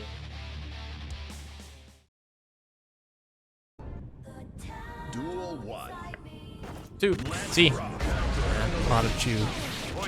Continue the streak here. Will we see something from Shinky? A very strong start for Shinky. Let's see if he can keep this ball rolling. A nice DP and gets baited with the oppose. Nice air throw. Oh, gets grabbed and misses the OTG unfortunately. But one of the AD specials gets the job done. First round goes to Shin. Eddie in there, gonna hit. Oh, got hit by the jumping though. Oh, nice, getting the throw somehow. Back throw. Slight incident here, maybe. Who knows? But it is now PataChu on the back foot, in a bit of trouble. Ooh, I like this mix-up. 5D RC into 5D. Oh, nice challenge from PataChu. But Shinky manages to keep up his pressure again, and just needs one more touch. Oh, now will that catch pre-jump? No jumps there. Alright. Alright, well, I've said he needs one more touch, but turns out he needed 3. Well, either way, Shinky wins the game. Yep, good stuff here by Shinky. Tying it up 1-1, and now suddenly, yeah, we got a game here. Interesting, right? Interesting. So again, it is a game where obviously one player is heavily favored, but now we're seeing, well, Shinky can actually do some real damage here. And I wonder if you're going to go to the Alpha. Different song, maybe? Oh, different song, I assume. Maybe stage? Who knows?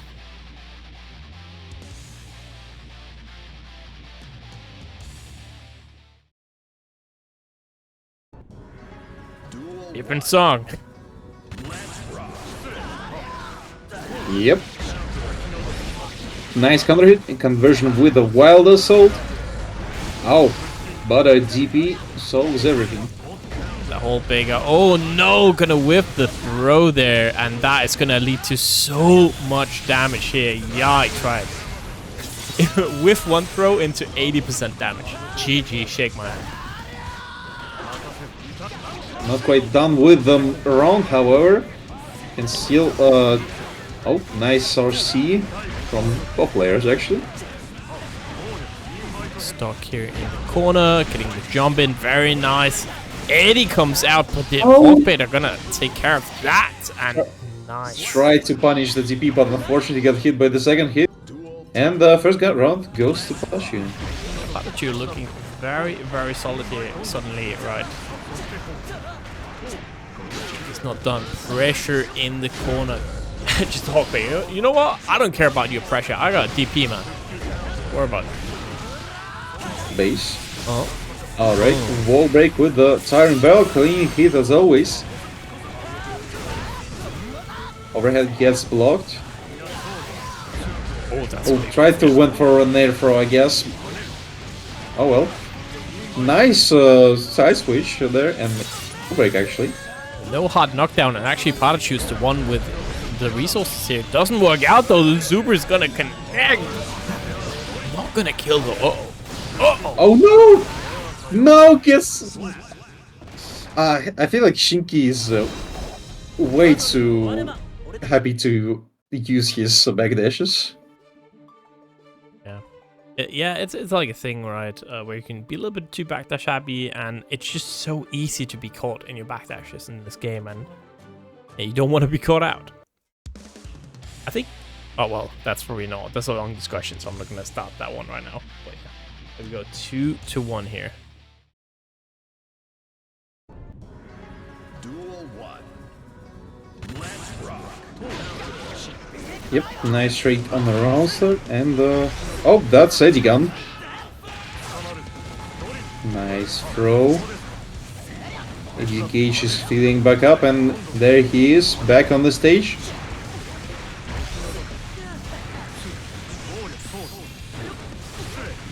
That's just blocking up all of these mixes, but unfortunately gets hit with P. Oh, and he's in. Oh, tried to go for a throw again, but an unfortunate other option. Scary here. Nice air throw. Yes. Overhead gets blocked, but unfortunately a +6, I think, situation. Tried to match something there, but got counter hit that with a close slash. And yeah. Interesting for certain. Ooh. Big counter hit.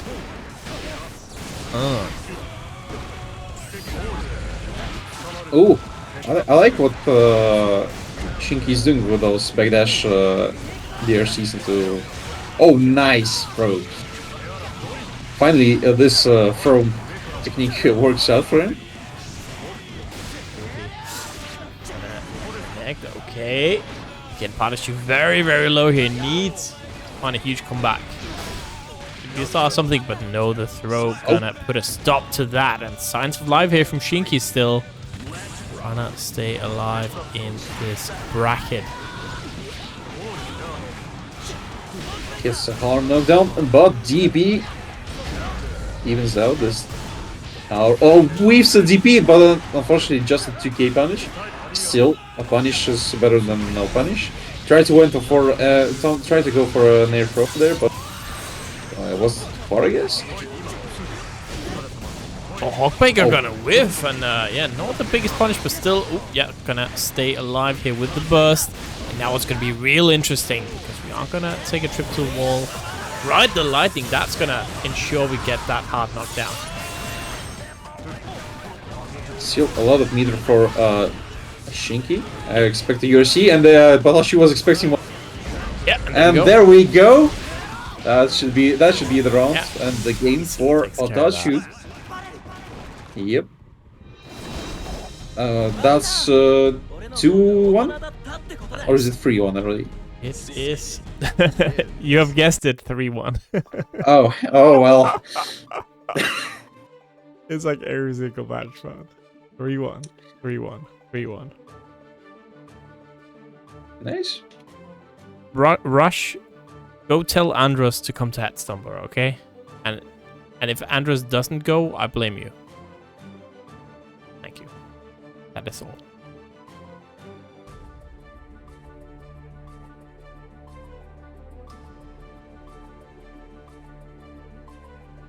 All right. Well, I guess we finished up with the pre-top 8 part of the bracket. So yeah, I think we're gonna be switching the commentators right now. Yeah, we definitely will be. If you want to find good job, well, there's a part right there on Twitter. Is there anywhere else you can be found? Well, I mean, on Twitch, I guess. I occasionally host tournaments myself for our Russian community. So yeah, you can find me here. I just yeah. All right. Well, I'll be going now, I guess. Thanks for having me on. Yeah, thanks. Staying on. Hope everyone is having a great evening, and yeah, see ya all. I guess while I wait, the other two to show up here. That is my bad, by the way. I could say that, you know, we do actually have a match arena right here. We are about 100 people in chat still. We got 27 codes remaining right now on match arena. If we could at least get 2 codes claimed before the other 2 show up, that would be very, very much appreciated. Because then, you know, I'm not gonna get bullied, and you know, it's gonna make me sad. So please help me out. It's gonna be YoKai. It's gonna be Mr. Jonesy. Jones Sir. I believe Jonesy's going to show up at Headstomber, so we can finally avoid him in real life. It'll be fun. Yeah, if we can touch each other the entire event, it's kind of good. So, yeah, very interesting event so far. Show the match arena that we have available here. I've got $26. Could definitely be better still, easily. Got 26 codes left now. Thank you very much, Michael. Thank you, Swallow, Violet, Louis Warm, Axel, Hellmans, Nex. Good job, Mac Payne, Jonesy, and Marissa. Appreciate. But we do have 26 left still. So let me just point this little guy here. All you have to do to help out is press this little claim code button over there, like this. What it does is it adds 25 cents to the prize pool, absolutely free. If you do not have an account, you can actually just log in through the Twitch account you're watching on right now. It even works on your phone. So this is quite lenient, no big issues there. And of course it's free, completely free. It's just a way, Matrina as well can help give a little bit back to the community, helping out everyone. It's great. And of course, again, while we wait, we do have that Headstomber tournament happening in about, give or take, exactly 2 months. So if you are interested in some really good offline, well, I got some.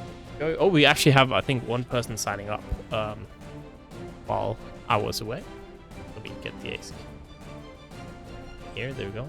So we do have 5 main events, one of them being Guilty Gear Strive. Also Tekken World Tour event for Tekken 8, by the way. We've got Fatal Fury, we've got Street Fighter 6, and we've got Grand Blue. Thank you, Minerals, claiming code. Are you coming to Headstomber? That would be hype. Right now, yeah, we got some side tournaments as well. We got Skullgirls, Third Strike, Sandal Friction, Xrd, and Under Night, and a mystery game tournament hosted by Lilfur. And let me tell you, those are always really fun. Of course, very important, there's free ice cream. The venue is great. Very good. I think always kind of a mood at this event. And of course, we have a lot of strong players here. Sorry for the flashbang, by the way. I wish there was a dark mode on StarGG, but there isn't.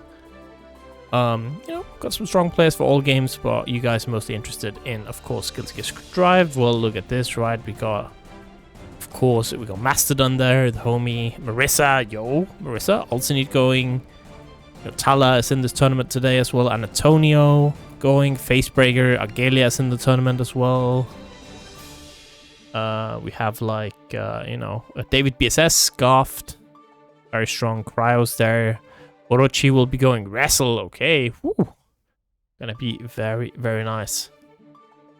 Yeah. The free ice cream is actually very good. And there's gonna be several toppings as well, by the way. Several toppings that you can get on your free ice cream. So just a little bit of something for sure.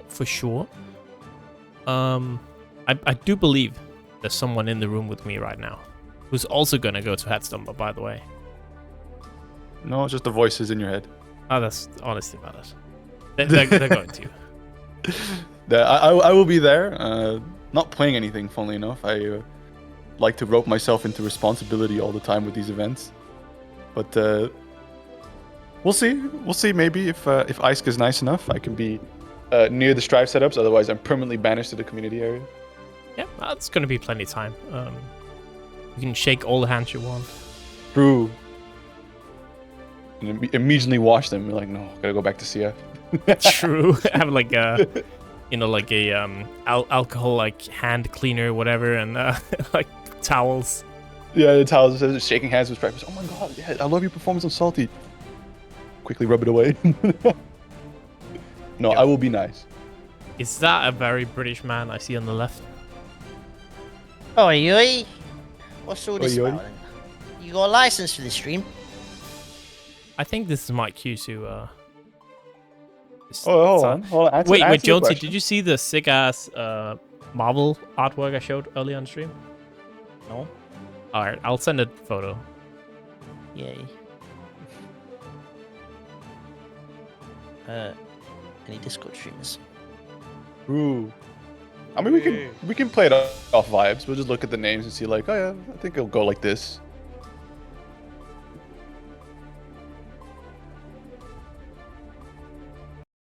Oh. Oh, no, my vibes. Oh my god, now he's just streaming himself. Yeah, he's just showing his camera. Awesome, man. Whoa. Wait, that's my team. That's my MVC2 team. Bless up. Duel 1. Let's rock. Wait, no one actually can see that. But I saw it. And that's what Yeah. Strider Doom Sentinel artwork. I will not steal it from. Okay, French Andros versus Thai Tiger Paw.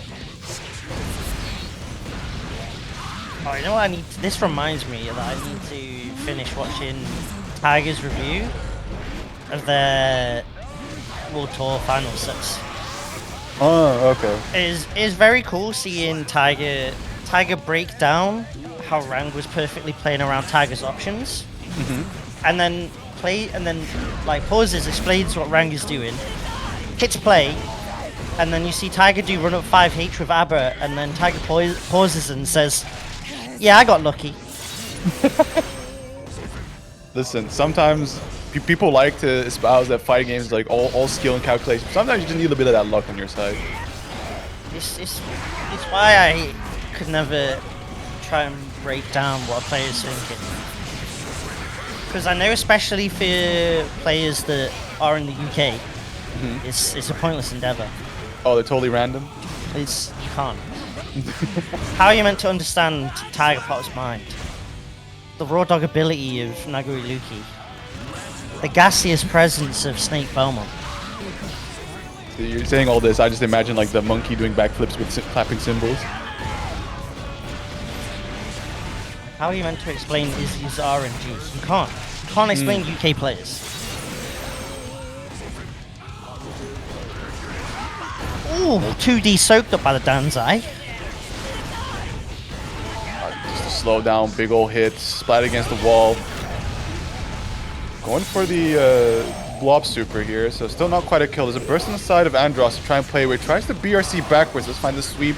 Nice aggressive burst. Wants to make it close out as soon as possible. Hold him down with the plus frames of the guard crush. What spot? Oh my god. The question is, what does Andros do with this burst gauge in this situation? Do you fish for a gold? You find the moment. The magic pixel. Oh no. Aegis Reflector. Just walking him down here. Garuda, guard crush pressure. Getting tied into the corner. False uninstall. Just using these big old normals to keep Tiger at bay for the moment. Yeah, Tiger uninstalled up, so it's going to be hard to maneuver. Ooh! Empty Buster, not going to be enough though. Oh, tried to greed it again. I respect it, but Tiger with the backdash. Taken game 1. Yeah, very, very well done there. A little sus, of course, when you're on a resource-based character and you're down for the count. Having to play on your much weaker state against a character like Potemkin, who, with 2 right guesses, just does a little magic trick on your health bar.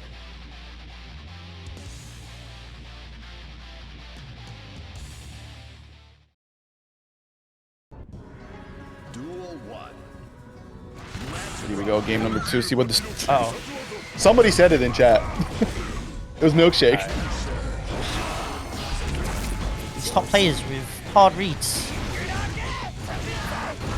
Sometimes you've played against your opponent so long for so many games that you just have this absolutely well-crafted and informed image of what they would do on the start.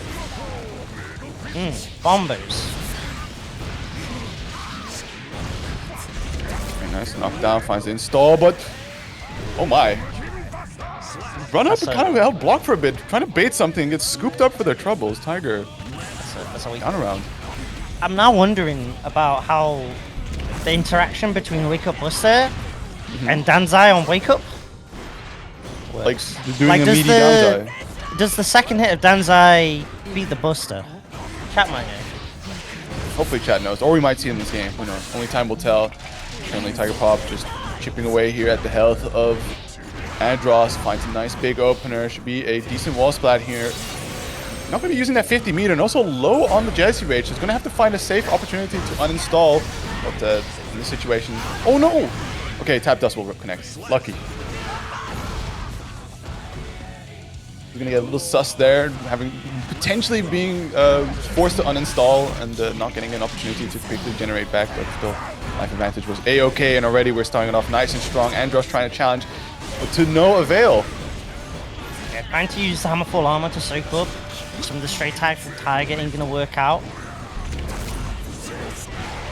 Stalling, keeping outside of the poke range, but the Hammer Full Armor able to just bully his way through. Andros now trying to drive Tiger Pop to the other side of the screen, is forcefully uninstalled, and there's the BRC Pop Buster. Good spot. Tiger now, wake up, deflect, not even bothering. Andros catching backdashes before with 6H, doesn't want to risk it. JD pressure, the cheeks come in clutch. Never mind though, this is Potemkin, the master of cheeks himself. Iron Justice for real, and there is the purple RC into the Pop Buster. I mean, Andros is so devilish always with these like late PRCs into the Pop Busters off the close slash, hammer fall, just kind of lets the move rock there for a bit, and has you second guessing like, wait, are they going to RC? Are they going to press another button off this close slash? And then he just comes in and scoops you up.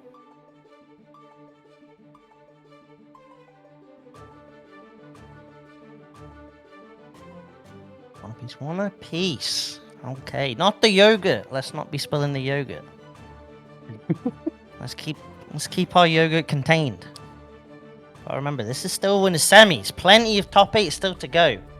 Certainly. There will come a time to spill the yogurt later.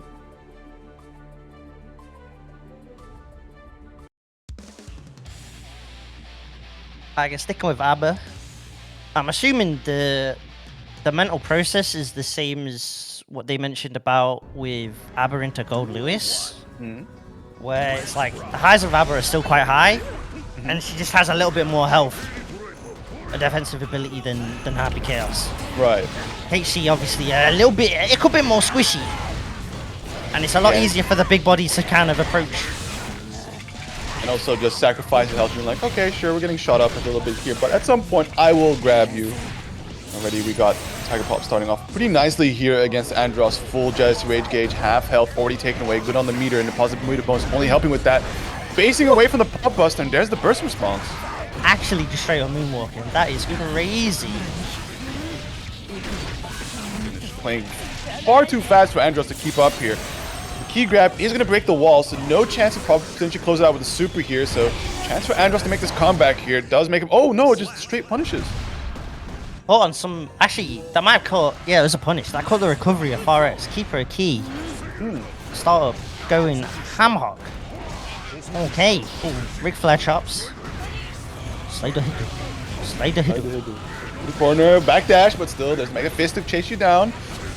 Trying to use the tension to push block Andros away, but staying right on top of you. Make sure these big normals are swinging, but wow, what an excellent side swap combo. Gets the key install. A little low on the damage, but still the position on the screen is great. We have the install. We're going to go straight in to the super full Jesse Rage gauge here and already half health on off Andros. Oh. They're just armoring through each other's moves. It's amazing. Careful. Andros with RC is scary. Doesn't even let it rock that time. Just straight up hammer full buster. We don't care about the tension because it's used to get the PRC post buster and take that round. Really, sometimes you just gotta believe. Here we are around the piece again for both these players. They've been going back and forth, so let's see how the trend pays out. If Tiger Pop is going to take the lead back here, if Andros is going to instead buck the trend. So far, stuck into the corner, low on Jesse Rage Gate, trying to build it up. Interactions ahoy, and gets chucked into the corner for their troubles. Oh, that's called Mega Fist. That's crazy. Interaction. Damn, okay. Gets a little bit of jelly going.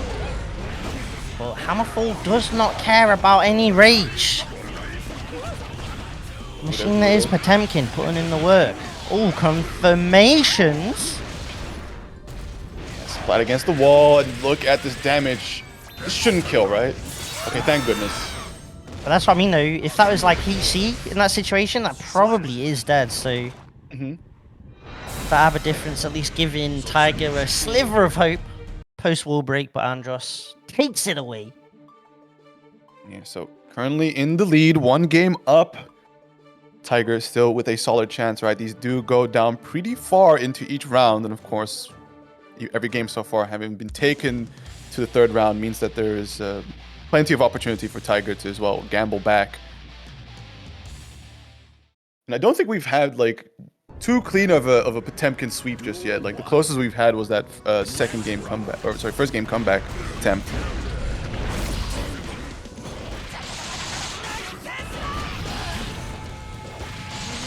Depending on what happens in the coming season, Potemkin player is going to be scary. Yeah, Andros going to be in there. Matty made waves of versus fighting, so you know it's going to be something to look out for as well. If we know is capable of making upsets. If we know Arc system, right? Like, sure, Potemkin players are going to have their time in the sun in the next season, but come a few weeks before R.E.V.O World Tour, they'll nerf the shit out of this character. As long as you get qualified just before, that's A-okay. Use that time to learn a new character. That's what Tene did. Bless up. Big up the Zato nerf. Oh no! A 3rd time? Oh, I appreciate the attempt though. Of course, Tiger Pop a little wiser for it, right? Knows that the 3rd time is always the most volatile position in the fighting game, right?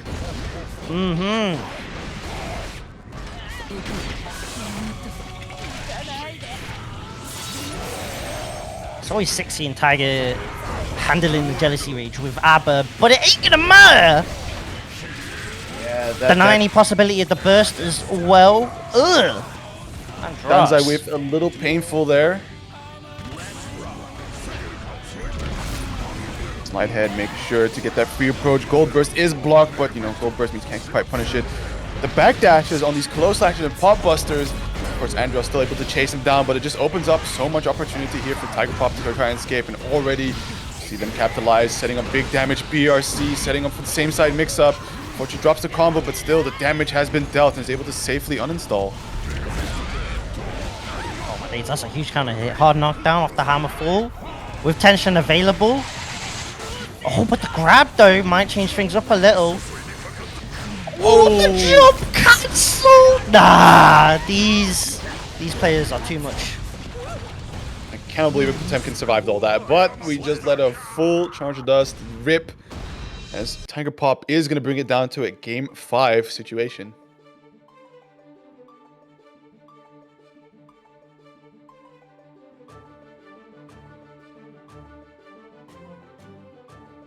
The Potemkin character is such menacing stuff because it's like not only the damage there, but that entire burst bait sequence barely did, like, it could barely just not kill. And Tiger Pop having to rely on one final mix-up to seal the deal is just, man, the defense on this monster.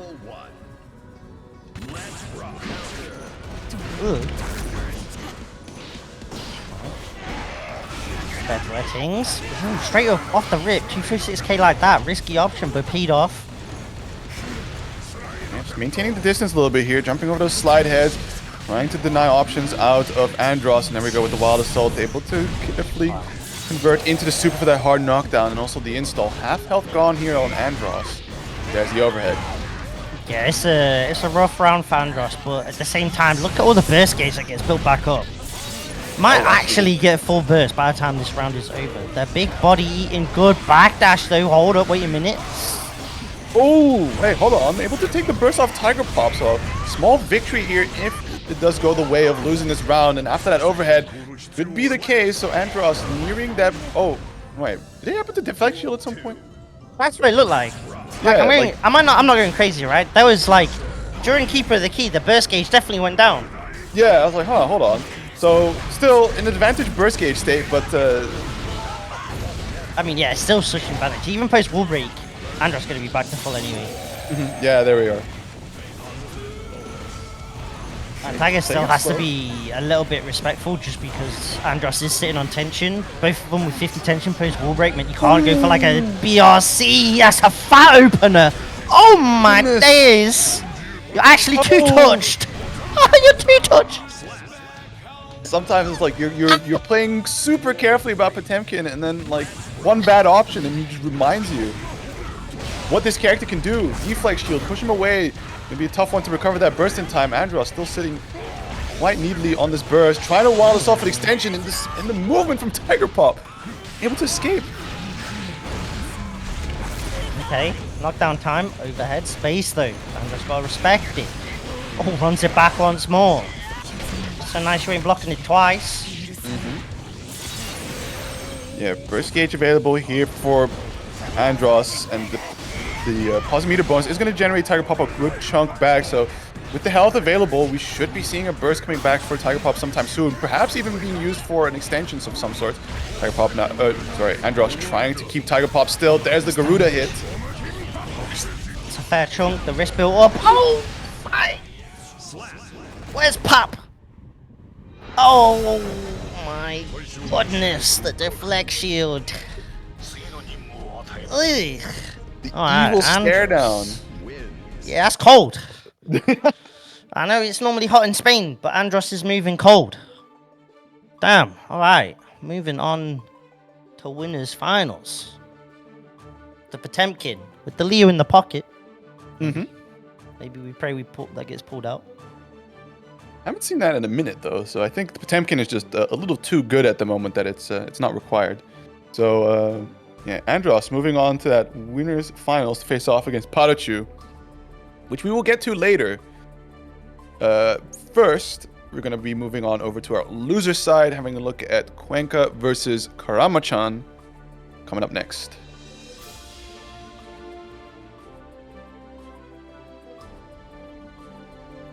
Oh, okay. The Baiken putting in work. I see you. Let me get the bracket up real quick. Professionalisms. Also, whilst we're waiting, chat, exclamation mark match Reno, we're in the top 8. Let's try and get whoever wins this paid out. Let's get this all sorted as soon as possible so that we don't have to shill the match Reno. Because the quicker it gets claimed, the quicker we're done shilling the codes. Absolutely. Let's have a look. Alright, oh, perhaps it's PataChu Andros Grands. Okay, thank you, KaramaChan, like you said. Resil Milkshake later on. Ooh. Oh, damn. KaramaChan had to beat Shang, most likely in the Baiken mirror, to get to this point. Cuenca beating Yoish, the Swiss Zato. Okay. Resil being scarfed in a Game 5 set. Damn, that that went to the wire. That Bedman up against Chip. Certainly. Banger stuff. Okay. Yeah, so excellent matches to look forward to. First up, we got Eno versus the Baiken, and I can't remember quite sure with Baiken's parry if it also catches lows. So instead of reflecting on themselves, but they blame the beast. maybe that might be the interest. Like, does it catch lows? Do you happen to know? Sorry, which button? I was typing something. Oh, no worries. The Baiken parry. Baiken parry. Maybe, perhaps. Maybe fast, because it's gonna determine how Cuenca moves around with their triangle dash pressure, right? Like, are they going to be prioritizing lows instead, like for the situation that it doesn't catch that, so that they can find the openings? I think it's against strikes, no? It's projectiles and throws it definitely loses to you. We'll probably see in the course of the game. So far already, the Kabari being applied, Cuenca stuck into the corner, having to burst out, doesn't want to see where this goes. Tries to get a really tall tatami dropping down, but there's KaramaChan already negating the air approach with these tatami mats, but yeah, that looks like the parry getting beat out by a low. Never mind. I respect it. But at the same time though, there's a lot of projectile based pressure that you can see with the notes, so the time in between trying to get the parry out and the note is probably unlikely.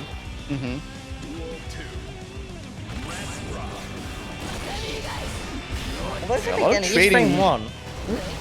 It's frame 1, so you can try and get that mashed out. But still, you're definitely at a frame disadvantage and you do have to hold the notes. Certainly. Alright, have it up. Talk to me. Yo, Sanson. Interesting to not see the tether throw combo, but of Going for interesting side swaps here. Tries to keep the tether mix going, but unfortunately just barely expires. Still running away pretty nicely here with the health lead. Kwenka trying to find an opening quickly. Opts to instead just move over to put KaramaChan close to the corner. Air to airs, and there's the wall splat. Super getting that wall break too. Slowly closing this life deficit. Frames. Just the burst. Makes sense whilst KaramaChan's got the tension lead as well. Trying to use it to chase down the PRC. Oh. Word? Stroke just going straight under the Yozansen. We make the read of the read. Book-based play. I see. KaramaChan calling out the dash with the Yosansen. Kwenka saying, nah, I'm gonna slide under that. The stroke. Okay. Bold strokes. On the paper. Be careful here. KaramaChan having kind of a tricky time maintaining control over Kwenka. Seems to be slipping here and there, that then instead put KaramaChan in these vortexes of Ainos. Already getting VCL towards the corner stroke, but backdash getting caught out by the slash. Still not able to escape this corner just yet. Oh, tried to low profile. But I think he said GP6P would have easily just to work. Oh, that would, what the hell? Okay, you know what, we take those. Just needs to low in. Parry. Probably break that wall. Yeah, hard knockdown. Makes sense, makes sense. It's looking all Kwenka in this round.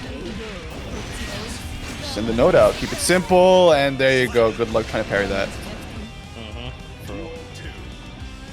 I mean, did try. Did try. Didn't work out. We learned. Oh, yeah, 6B able to come out just before the Tommy falls down. There's the parry, but no, tries to take his turn. Unfortunately, gets chucked right out. And again, the vortex continues. Still able to challenge. Close to the corner, but the reversal. Kwenka wants to give no opportunities here for play. Ooh, the JS's. After the reset with the tether makes sense. So she got the meter because off the wall stick. Oh no! The Tommy mat denies! The round getting secured, but all the meter in the world. KaramaChan tried to chase down. Oh my days. There's no way. The sultry performance. The gun? PRCs? Flashed a bit. Ooh, oh, in the anti-air.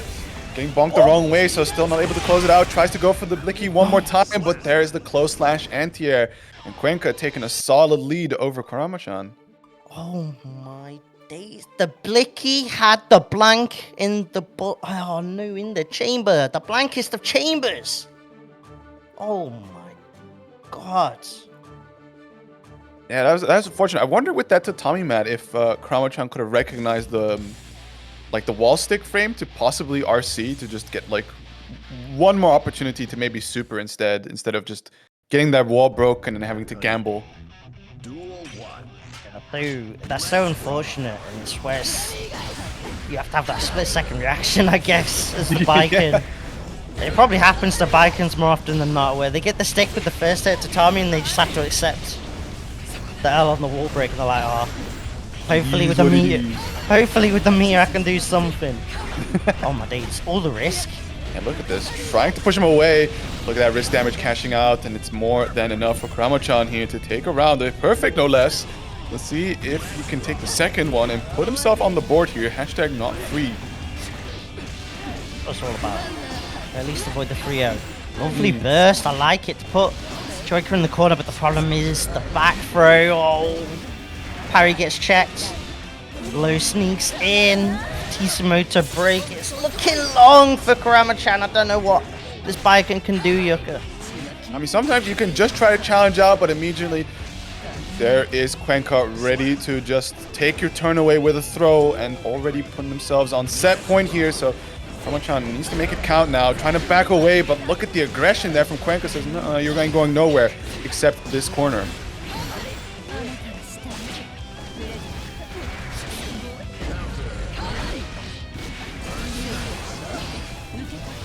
Bursting away at the moment, so KaramaChan getting close to his own burst, has meter to play with, but man, I think Kwenka has kind of gone a read here that KaramaChan's not quite sure how to deal with spacing away from Aino at the moment and really just advancing on forward still. Find a couple quick openings here. There is the meter. Is it enough to kill off the super? At the very least, right, we'll get that hard knockdown to play with for... yeah, it's going to have to be one last guess. Oh, a little delay, but didn't delay long enough for the deflect shield, and that might be costly now. One more throw, RC, trying to extend as much as possible. There's no wild assault though, so you can only extend for so much. And the notes caught the start for something, I'm not sure what. I think maybe Gun Super trying to roll that double, I think it's a double core circle forward input, so there you go. We can't hold block when trying to roll that super.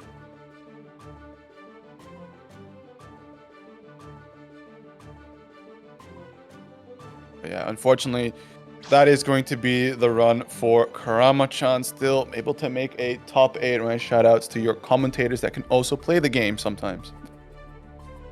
Got hands, let's go. We love seeing commentators that have been on Salty throwing out the hands. I'll wait until Leo gets a heavy flash kick invul back.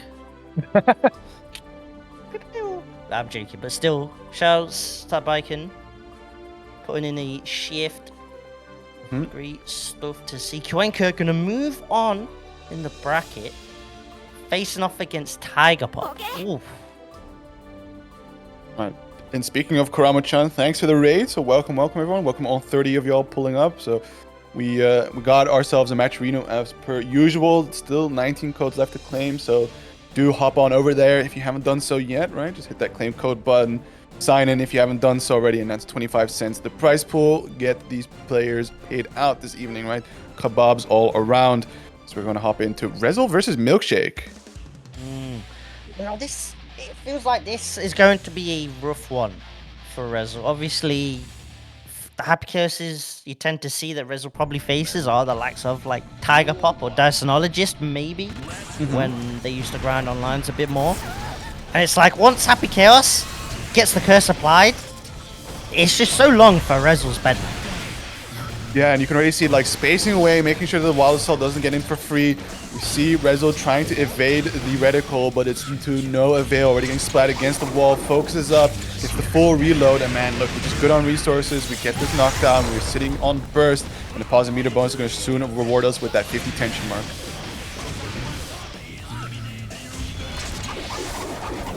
Throw the guns.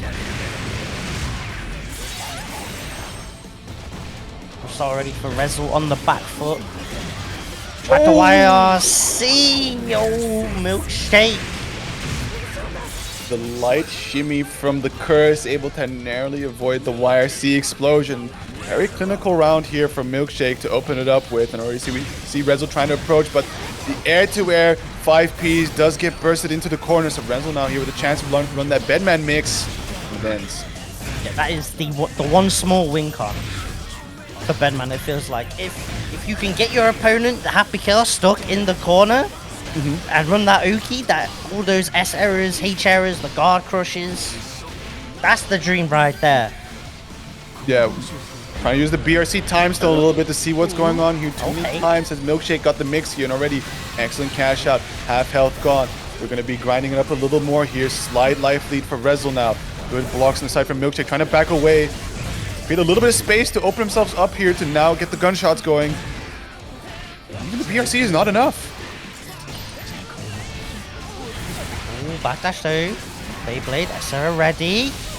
The throw and Unhappy Chaos, that should be more than enough to secure a round. Yeah, round apiece. So definitely this is one of those matchups that if Bedman gets his hands onto the Happy Chaos, the right setup to of course do plenty of damage to make all of this torturous neutral go all, just wash it all away. Bedman at least with quite a high amount of HP, so it's like you're okay with taking the stray bullet here and there, the stray chip here and there. But yeah, it's in a situation where once that curse is applied, maybe though 13C can be the answer. The install is up, so Milkshake has to be careful of the error code. Oh, able to get a gunshot right at the end of the install. Still not able to escape the corner just yet, but able to challenge here. You see the penning Resil 2P mash. Wants to keep Milkshake jailed here as long as possible. Good jump out from the error. Anti-air trade. This is not looking good for Milkshake. We see a needle connect already going into the install. And there it is, the big old Resil getting that first game. Hey, continuing the push with the install to clutch it out. Fighting, zoning with even better zoning is the way to go for Resil. Sometimes it is absolutely the vibe, and yeah, it's like you mentioned with the curse, and I think even with situations without, the place out that Resil likes to shift to once in a while, right? Going from that mix-up game, right? Using the Bedman floats, guard crush pressure, just slowly staggering his way through, and then alternating it to zoning you out, especially when he has a life lead. You know, you can only leverage one half now. Is going to be a tough one.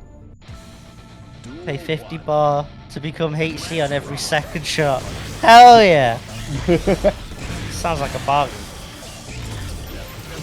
For the small price of $5.99. I actually don't know what an individual character costs, I'm just assuming. Yeah, I think it's like $10. Half down. Yeah, we inflation out in this. And already Milkshake, great start, half health gone. Running the stagger pressure, right? The threat of the bullet. Able to keep the opponent holding down back, setting up for that throw. And already we're getting this Deus Ex Machina halfway on the focus, but still hard knockdown should get you that regen going just fine. Yeah, you can run mix for a little bit more longer, and then worst case, if it gets blocked out, you just like close S, EX concentration, then you're still plus anyway. It's like womp womp. It's just a dead round really for Resil. Nothing you can do except just look at your burst gauge slowly fill back up. Yeah. A small win. We do a little consolation, right? Small victories. Red wrist though right now on the side of Milkshake, so trying to back off for as much as possible, but Resil is going to get some small pickups here and there. 5D and with a wall break. Well, more than enough damage to immediately answer back.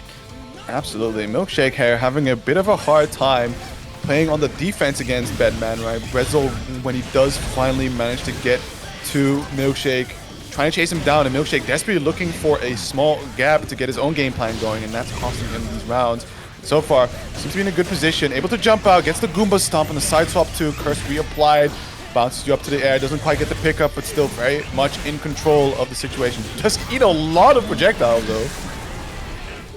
Fighting fire with fire, eventually finds the way to fight back a little bit, wait out as much of the curse as possible, and now is an opportunity to get some of the heavy errors. Ow! Oh my god, Milkshake with the Superman punch. Not gonna be enough though, not just yet. Yeah, riding a little on the edge here. One last bullet, has to sacrifice either focus or ammo. Choices have to be very careful. Here's the very aggressive burst from Resil. No focus available for the time being. Free opportunity to just shoot out these projectiles. Has Milkshake tracked in the corner. Tries to go for the taco kick to catch him on the way out. And man, still riding on the edge here of his resources. You see the big install super trying to snipe out the Happy Chaos here. And to great success. Right at the end, just cashes that little run forward. The timing of that cone, the 4BA from Resil. Sniping a startup there enables the install to get popped off with the confirm. Secure that full screen distancing and then puts Milkshake in the awkward spot of getting outzoned for that brief enough period for Resil to close it out. Yet again, close rounds that end up just going the way of the Bedman in the clutch. Yeah, certainly. The longer that Resil can make these situations like stressful for Milkshake, having to constantly expend resources and not getting these free wall splats to focus up and get the Deus Ex Machina going, the more it kind of opens up for Resil to start zoning and then freely set up into the install. Already we see an aggressive opening, right? Running a little low on the bullet still. We had the Deus Ex Machina to save ourselves here, but not enough time to focus up beforehand. Go for the safe jump. Get the throw here and tension at all-time high for Milkshake. Immediate EX concentration. Right when it gets whittled away. Resil opted to pop the burst. knowing with the wrist built up, that was going to be the end of the round there. Believes in the possibility of a comeback. Yeah, and look at this damage. Milkshake, seeing the writing on the wall, says, oh no, I gotta burst this one if I want to keep this round advantage going.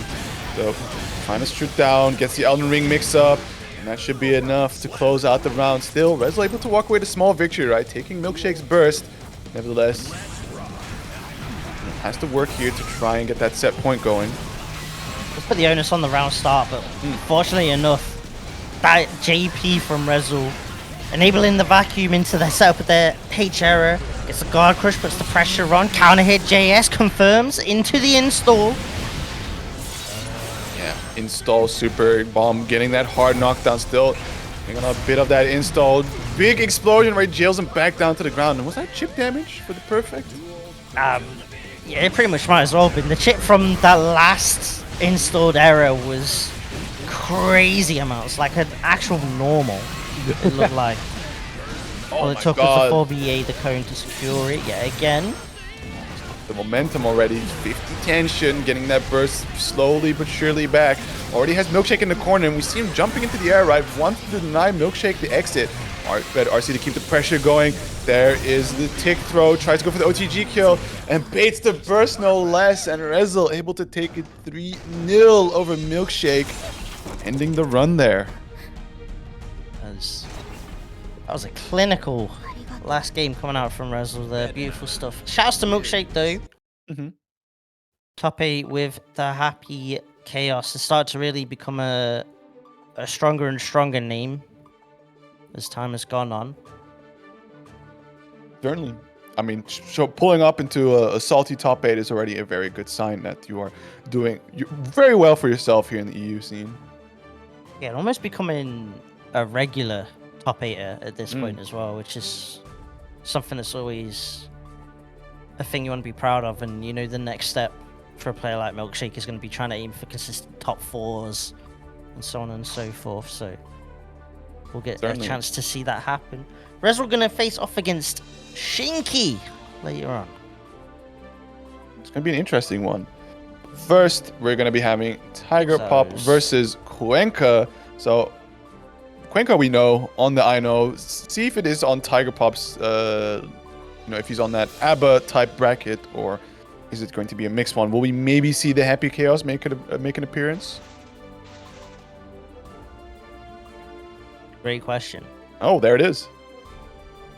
Looks like it is the answer. I mean, to be fair, what does Eno do when Curse is applied?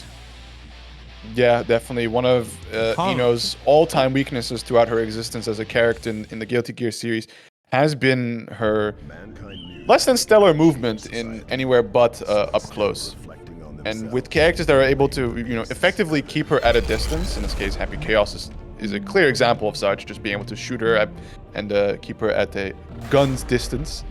It's gonna make a challenge one. Maybe might see the stroke to go underneath, but yeah, that's what I was thinking. You kind of have to make the hard read on stroke, but maybe if stroke used to be plus, if it was still maybe plus, it'd feel less annoying. But since it's minus, and at least heavy's, well, slow but safe, it's still that risk that you have to take.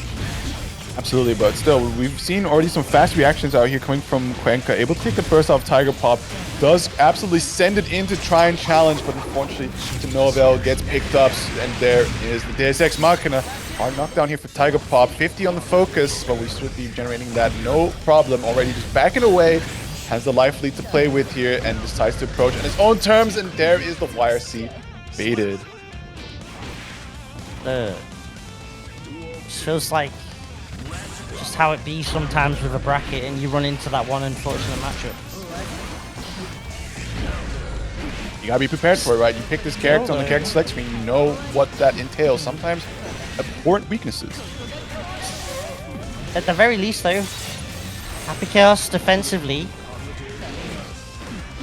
pretty solid buttons in terms of like trying to A.B.A out and mash out, but actual reversals, you're lacking.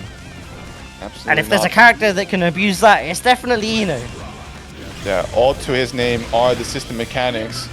So we'll have to pay attention to this 50-meter tension point. They're already going for the Elden Ring mix-up, right? Nice and safe to do. There is no burst to put you into the corner for finding that opening. Running really low on resources here, but still slow down taco kick, but not able to find the knockdown. Chance here for Cuenca. Nope, just burst. Quick use of the space. So the curse, get the bullets, focus up. Gusting crosswoods coming out when Cuenca's got 50 tension as well. Playing around the one reversal, you know, has. Picture the dream. Is the rabbit in the witch's hat? That is the question that we have to now ask ourselves. A bit of damage here. No hard knockdown, so Shaz, but immediately the VCL into the RC for the pickup, and Cuenca able to take that first game. Hey. Turns out the rabbit was in the hat. The magic, the bee. Crazy stuff. Okay, Cuenca.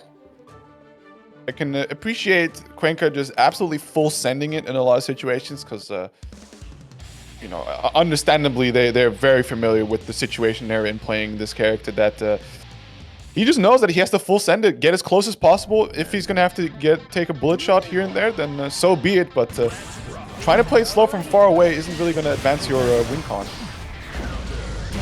Ooh, duffed.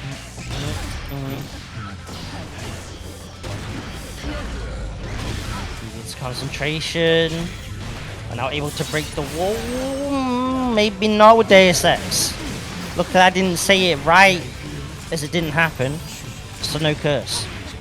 I smoothed it. Ooh, Goombas. There we go. Tiger Pop a lot more in control. Has that burst gauge available. Close to his. And it's going to be the burst. So when you put into the corner against Ino, trying to chase down, but these back dashes, man, able to just avoid slightly.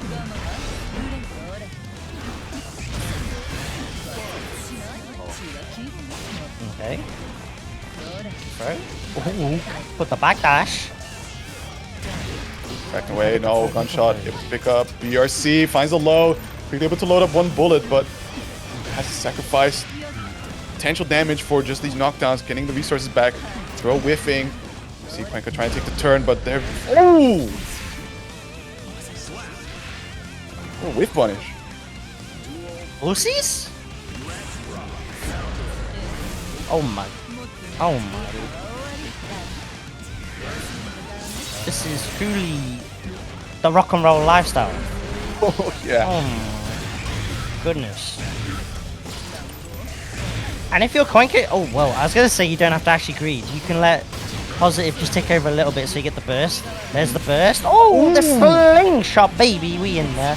Plus frames for Tissimo Mix coming in. Finish the bombo. Take the round. Take the game. 2-0 up. Man, it's just so deadly. Like I can definitely understand like the instant burst coming from both sides. Like Cuenca wanting to make sure that he can, as soon as possible, chance once again to get right on top of Happy Chaos and get these mix-ups going. And Tiger Pop, it's like, oh no, thank you. Let's get you on the other side ASAP. And sometimes 50 tension, you just rock it over to the other side. So it's like, no, we go again. But yeah, this is dangerous territory here for Tiger Pop, right? One game away from ending the run.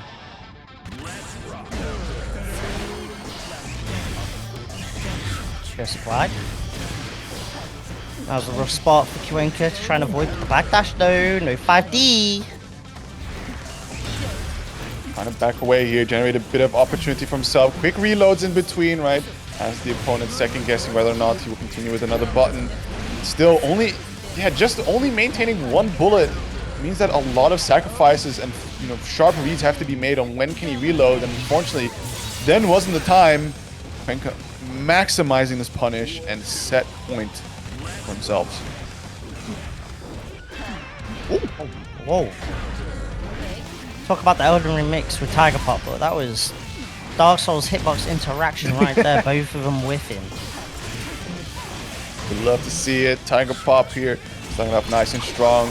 Able to focus, gets the Deus Ex Machina going, and that's going to be full on both resources. Positive Meter Boss is going to take over, should be getting that burst back soon. Does get thrown into the corner for his troubles, and my goodness, just a command grab. That Just defend. Don't throw your hands up and say, damn, Cuenca, kinda nice. With the burst, there it is. Oh. Catches the backdash. Oh my god, the pickup too. And Cuenca. Clean 3-0 against Tiger Pop. Ends the run right there. Very well done. Damn, I know might be kind of good. Hold on. I don't even know what to say. But I thought, you know, that might have been slightly a HC favored. The neutral definitely feels like it, but Cuenca just built different. That's just cold. It's just sick. 3-0. Good stuff, Cuenca. Damn. Yeah, very nicely done. I think your theory still stands, of course, right? Like if because we did see the strong points of Happy Chaos shine, where kept at bay, gunshots denying the dash ups, right? Movement a little tricky, but sometimes Cuenca just sends it with these really big buttons, gets a fat counter hit going, and just absolutely maximizes off that situation to just completely wash rounds away from Tiger Pop. So definitely a key factor there to just full send it, believe that the next thing will hit, and just full focus on making sure to run as tricky a mix-up as possible. Speaking of mix-ups, I'm going to be getting Shinky versus Resil next. So two characters with their own devious sets of mix-ups. Of course, Bedman with the floats and using the guard crush along with stagger pressure to just try and find an opening for you. And Shinky here hanging out with Eddie, able to keep this mean pressure going, mixing in overhands and lows, using the float stance from the flight stance from Eddie to be able to just float above your head, float, go down, and the command grab, of course, just fun stuff all around. Yeah, and Drunken Shade in particular is gonna be hella clutch in this matchup. Resil, as we all know pretty much by now, if you've ever seen a Resil set, loves the cone, the projectile that is 4BA, in order to get the lightning set up to then get close. But the problem is, Zato throws up the Eddie wall and says, no, I don't care about the cone. It's just about trying to maneuver in other ways. Exactly. You've got to try and move, which, to be fair, with Bedman, 8-way air dashes kind of helps. Beyblade RC kind of helps. So we'll see how these two interact in this situation. Of course, chat, whilst we're waiting for the players to get all set up, exclamation mark Macherino, fill out all the codes, pretty please.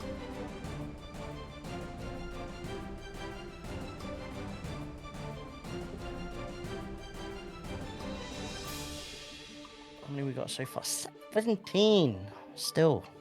What the hell? Yeah, we're getting there. We're moving along slowly but surely. There's still time, but with time doesn't give you the reason to disappoint us and actually forget to claim the code in the end. So while you hear our message now, make sure to claim the code. Let's make sure they get filled out. You can just log in with your Twitch account. If you don't have a Twitch account, other social medias also work, as well as the sponsor quest on the right hand side. You can follow the socials for Paragon FGC, who held like NA ladders for a couple of different fighting games. So realistically, if you're a fan of Strive or other fighting games in general, it's just a way to get even more content from across the pond. Yeah, and I believe also Paragon sponsoring players, right? Like Xando and such. Yeah. Recently picking up Kizzy K, which is going to be an interesting one. It's been a minute since Kizzy K played. Nah, he's not my Death Note goat. I vote him. I put him in jail every time. I say, you're moving like Kira. You gotta go in jail. Alrighty, here we go. Resil versus Shinky. Playing for a shot at Cuenca. And already we see both players deploying their non-committal pressure tools, projectiles, and eddies coming out, but unfortunately, this Shinky now stuck into the corner. Drunkard Shade, as you mentioned, able to actually reverse the bomb explosion, I believe. It also helped the neutral as well, ever so slightly, and forced the early burst from Resil. You saw the Drunken Shade on the cone into Frog as a confirm, and Resil off that had to burst immediately. Swords of Revealing Light, revealing to us the next stage into the mix. YRC shuts that down just as Eddie runs out. Amorphous trying to snipe and does so. Oh, quick OTG into the invite hell. Very nicely done there by Shinky. Able to secure that first round. Oof. Ever devious Eddie just hanging on behind you. Deflect shield, unfortunately, not really going to much use, right? Eddie's still just chilling there, making sure. And again, yeah, the Drunkard Shade, able to just blast away the needle. It's so rough. At the very least, 2P. Cheeky little button in dealing with Eddie, to be fair. Knockdown, deflect shield, but that 2S still in distance to punch. Leapfrog flying up, making sure to get that anti-air going. Damage is being piled up, but oh my, I was not expecting it to kill. This is it's gonna take some crazy adaptations from Resil. Because that was pretty dominant game one. Not gonna lie. Drunken Shade putting in the work as expected. Frog sniping the startup of these air dashes. Where Resil's trying to maneuver around the Zato. Yeah, I think, of course, you know, the timing on Shinky is what's really important here, right? Getting those Drunken Shades just right to shoot the projectile out and not leapfrogging too soon that it accidentally flies straight into a needle. So, able to really leverage the strength here of Zato and making this absolutely a painful time for Resil to play, and already stuck into the corner. You see these mix-ups, able to find a challenge opportunity to get out. There is the cross-up mix, very nicely done, already half health gone. Climbing them into the corner here. How many hits is the JHS? You need to keep track of that. Oh no. I don't know whatever that was, but that BRC definitely was not it. Ooh. Resil. Oh, great heavens. Getting around on the board here, 6 Ps. Forces very early burst. Oh, baby the bait. Yeah, part of the tricky situation dealing against Zato is, of course, like Eddie running the pressure by himself, giving Shinky the time to just, you know, down back for a bit, wait for that burst to come out. Does sacrifice Eddie, but hey, it's all right. You take the burst, you keep the momentum, and it's a round apiece for both players in game number 2.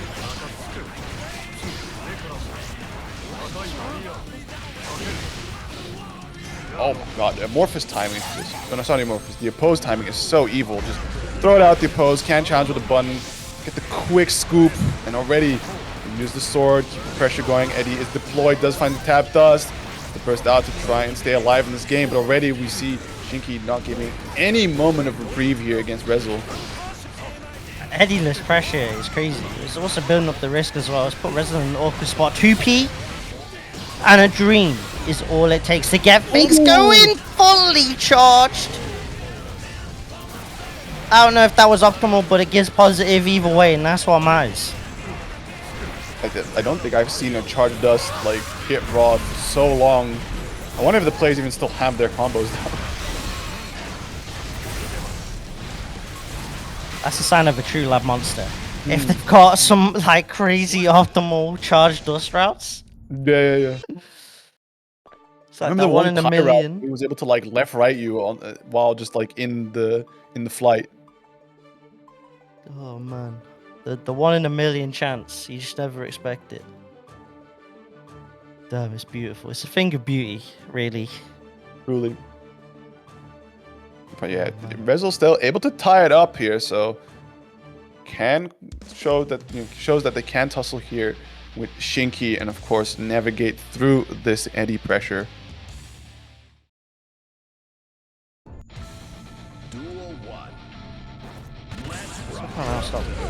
Oh, that is a round start and a half. Okay, did not know you felt that way.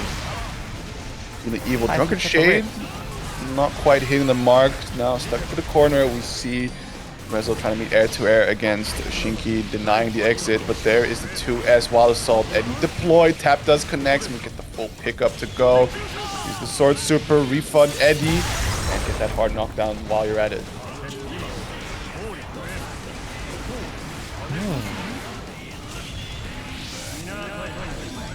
Office says no. You're staying in this corner. Hold that. Never mind on the landing. Just happy to challenge the flex shield. Air to air's coming out with the pickup. All the way to the corner we go. RC looking for an opportunity, you know, gets the knockdown. Deflect shield not able to push Shinky far enough. He fought for that knockdown. No Eddie at the moment. And immediately we see Resil taking a turn. Deflect shield needs to build a little bit of space to try and wait out this Eddie recovery. Does go all the way into the corner, but at least Eddie is back. Make sure he doesn't get sniped out the moment he appears. Good anti-air, and there it is. Eddie able to be safely deployed. Ooh. Just avoiding the Beyblade RC for as long as possible, but it's too much to deal with in the GD. Not gonna connect, okay. We'll be able to get a nice early wall break going. Rebuild that burst gauge, get some tension build up as well. Yeah, ooh, big pickup. Driven all the way towards the corner, but we see the Time Stone gets that free anti-air. There is the Eddie trying to get the hits out, but not able to find an opening. And through the trade, Resil's coming out on top. Shinky locked in the corner, finds a low. YRC wants to get the moment opportunity to get out there. Has Eddie luckily not deployed during the YRC, so not instantly dead, but still not able to escape the corner. So look at the risk. Gotta watch out here. Oh my god. I feel like at this low life the risk doesn't matter as much, but still shows Shinky's willingness to block without going for FD to save that tension for the sword into the mix, into the tap dust. Somehow surviving through all that. Big counter hit though here for Resil. Beautiful air conversion. Dragging him all the way back for that side swap. Gets that JHS pickup. Wall break, and already Shinky terribly on the back foot here. Oh, put the cross up as well. But the burst might just give Shinky the small light at the end of the tunnel. You're going to be able to break with Amorphous, get a hard knockdown. The only issue is there's so much on the side of Resil in terms of resources. Not FDing to try and build to that 100 tension. It's end up going to YRC in instead of bursting. SR needs one more hit. YRC Shinky staying alive in this round. Oh wow, he challenges immediately, lets the Beyblade rip, has that 50 meter of course to make it safe, so Resil knew his resources and is now able to take the lead. One game away from sending Shinky home. And man, this is a tough one, right? Because like when you run the pressure with Eddie, you gotta watch for that 50 meter because you don't want to accidentally eat a YRC where Eddie also disappears. Because despite being set back to neutral, like without Eddie available, you are only really half a character. Yeah, it makes some of the Zato challenges a little bit more scarier when you can't get a couple of 5Ps into Pierce out or something like that. There's a little bit more risk involved in that regard. The dust connects. Okay. Ask for the reset into the meaty invite. You know, I like that. Now you swords into hard knockdown. It's a really strong round right now, YoKai. Absolutely, the Eddie is available. We get that hard knockdown. Tension is building from the positive meter bones. Tries to deflect shield away. Does 2P away the Eddie. YRC wants to keep Resil locked down in this corner. Oh my goodness. Still, Shinky also willing to challenge back. Says, alright, I see your 2P. Check this out.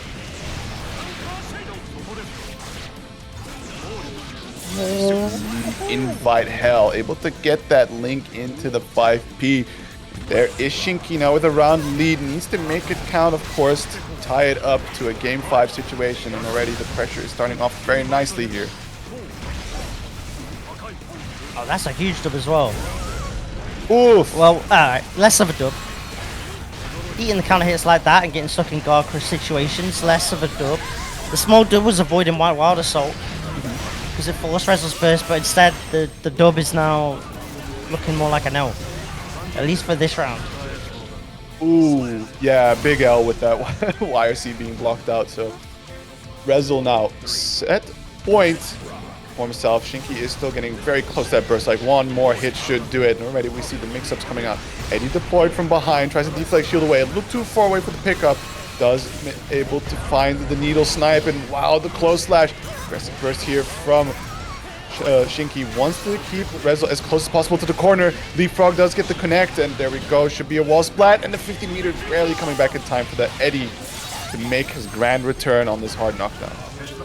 See what happened on this wake up. Looking at FD to go to that 50 tension. Deflects, tried to bar out with the 2P in case Shinky was getting greedy with the run up.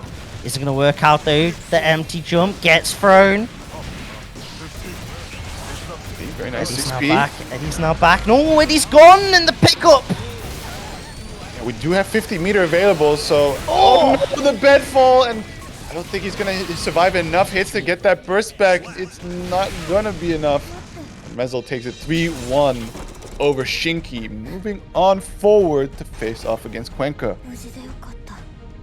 IKEA does not have that kind of insurance for a bed landing on top of you like that. Jesus.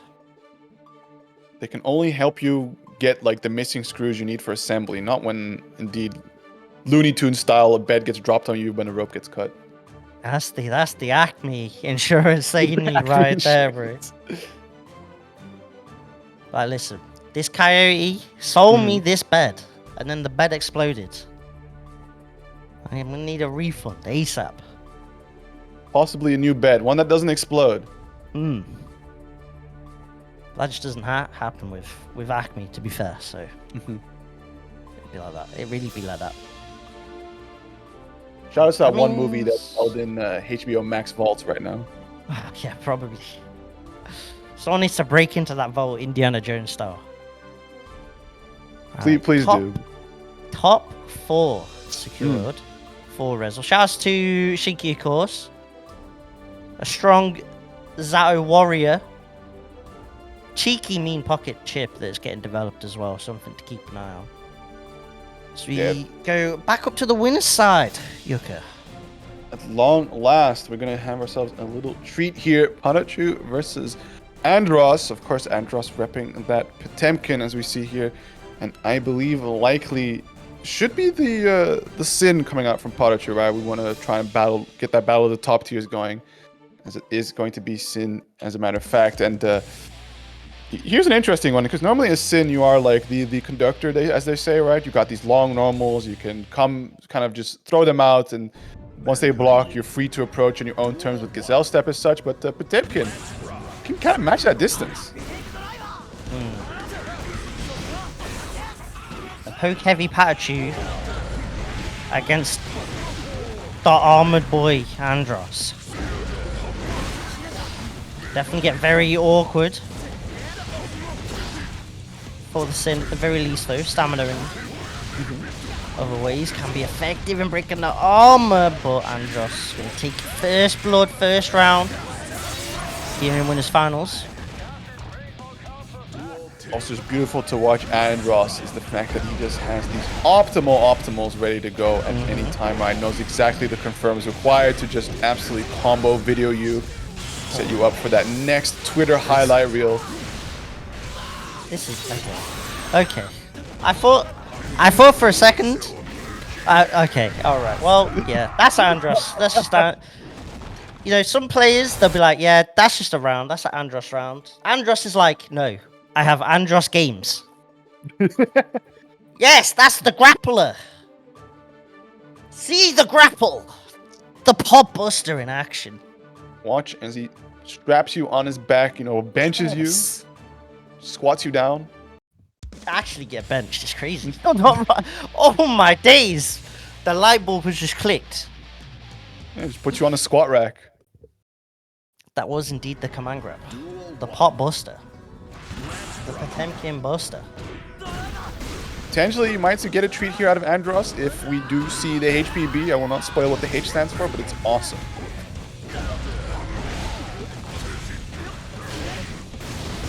Nice use of the Hawk Baker, getting through that stagger pressure.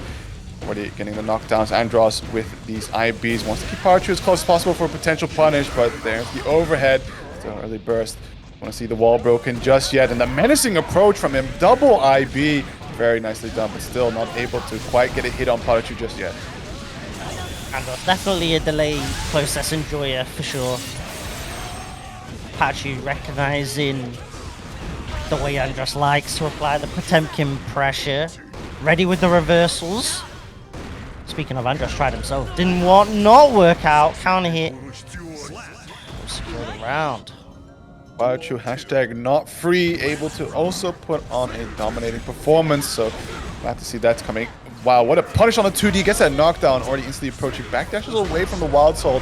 Extension to 10. Flicks the beat driver, and there is PataChu stuck in the corner. We see the slide heads. See the fit.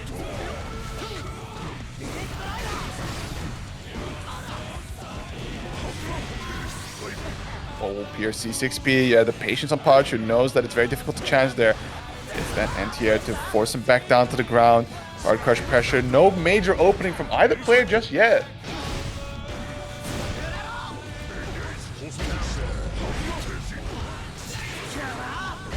Classic coming out. Ooh. From close X. Huge counter here. Oh, able to catch a back dash, but not the full extension. There's the PRC pop buster. Look at the damage already. Close slash. Yeah. Oh, Pala Slam. Oh my. Yeah, big opener here for PataChu. Quick consumption of the meat is sitting there at 2 stamina stocks to play with here, and also that positive tension coming in. Charles Volta with the raid. Much appreciated, much appreciated.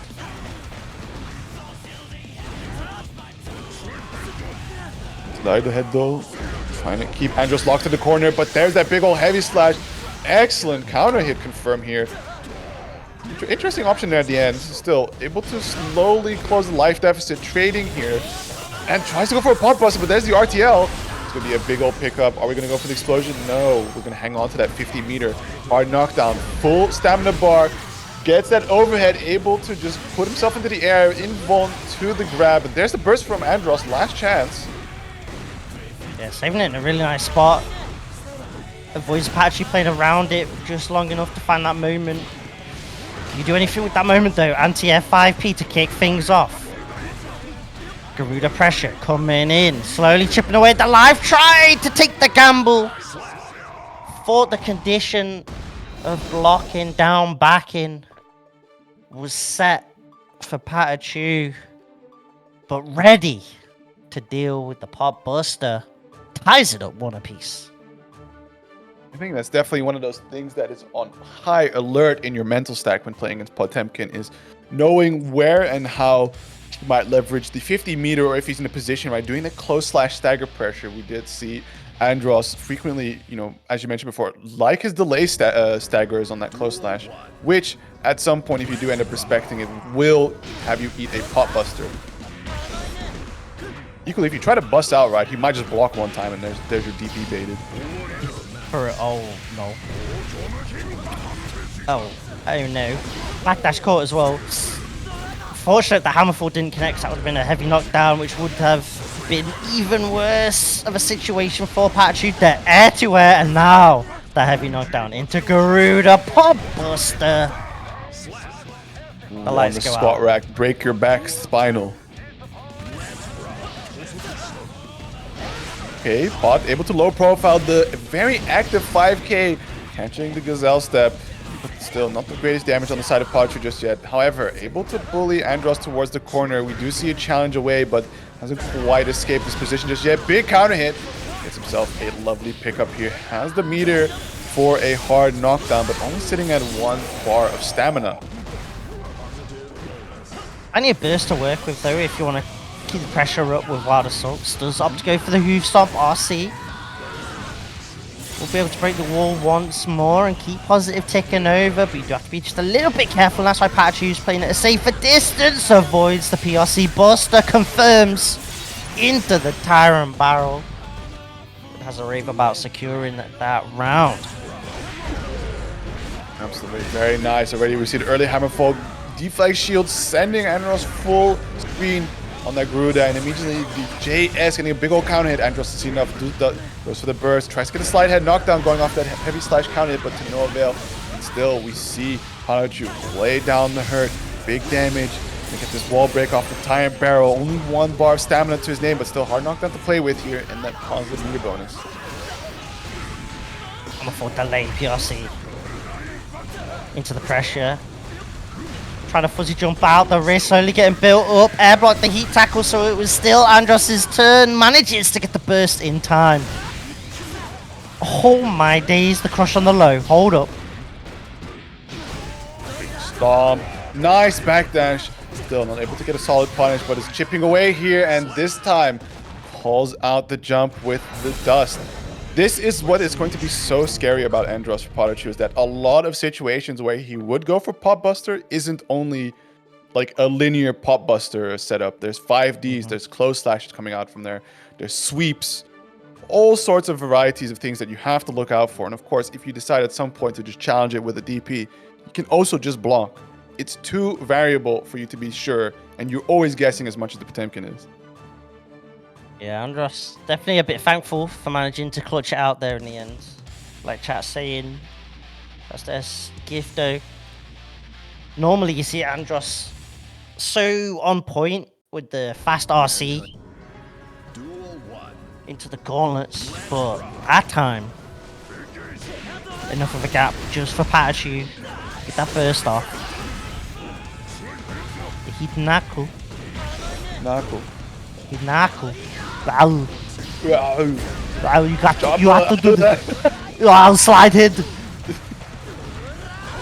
Oh my goodness. MFO. Wow.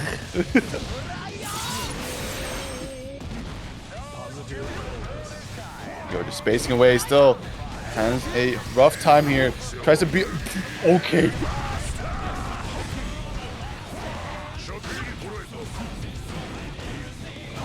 Very nice. Trying to get these hoof stomps going, but able to get the beak driver to connect. And just like that, a round for PataChu. Has to make a count right to tie up this set.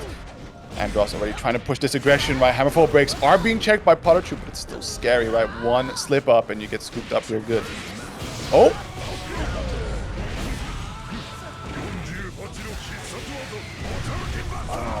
Big numbers. Towards the corner, tries to go for another one. Gold burst, doesn't want to chance anything. Already we get throws coming out. Another one. What's going to be the third mix? Just keeps it nice and low. And that's going to be Andros trying to burst out. Going for the blue RC approach, but to no avail. PataChu excellently able to keep distance, and Andros at just arm's length. That V-driver hitbox paying off. Working out with that slight flash. Oh my days, the hoof stomp, the second hit breaking the armor. It's just like how I remembered it. Game 5, baby! Actually, I wonder, does Sin's beak driver have 2 hits in this game?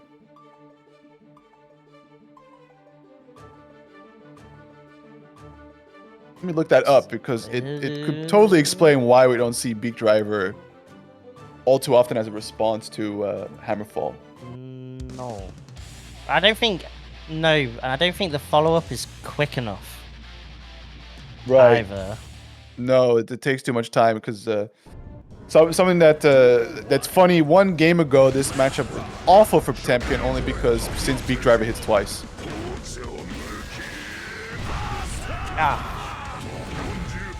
Oh! Hang on to that tension. I don't know about that 2HS, but still. Aggressive burst, wants to keep him trapped in the corner. PRC goes for another pop buster attempt. Still, no punish from PataChu. Life deficit is going to be a tough one to try and gamble your way for an opening here.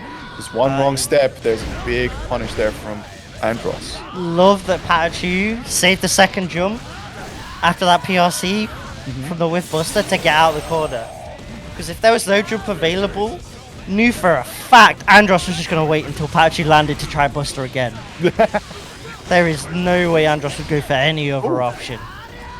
Aero burst here, so believes. Oh, nope, that's not how you want to see your burst go, especially Andros now on set point. Oof. That was so stuffed. Oh no, 6H is not connecting.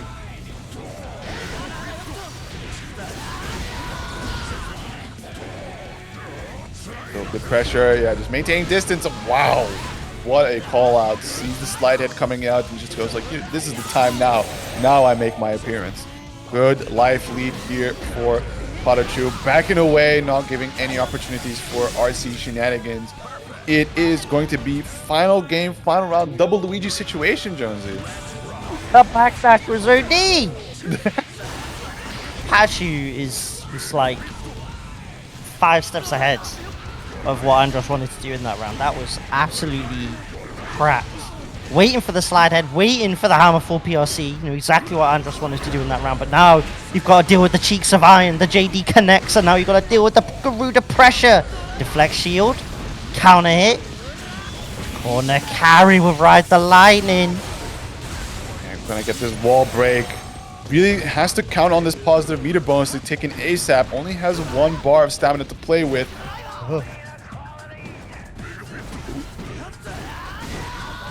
Patiently, Andros not making the same mistake of biting with the slide head yet again. Watch the huge stomp. PataChu so much meter. Sends it. Oh no, a little too far away, but already PataChu was jumping, knew what was coming. RTL one more time, and was able to block it, but crosses over to the other side with the PRC, getting a quick mix-up in. Is it enough to kill off of this? Trying to wild us off an extension, and it will do.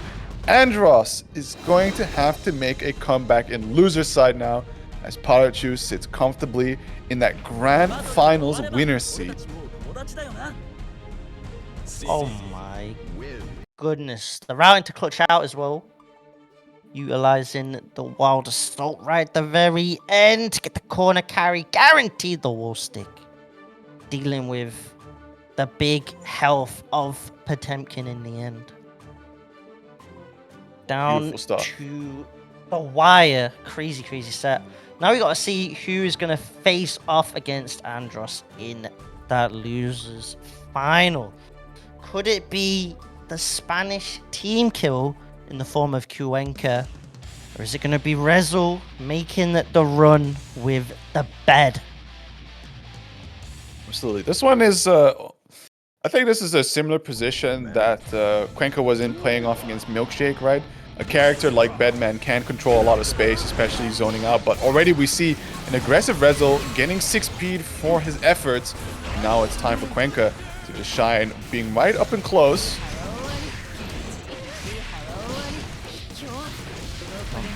Pressure. Oh. Using the Beyblade to get out of there. Trying to find any shots here, using the Aero Lightning. And able to invuln through with the RC.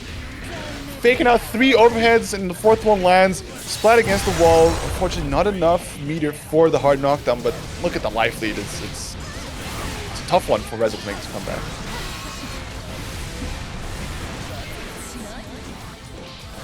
Trying to get out of the corner as much as possible.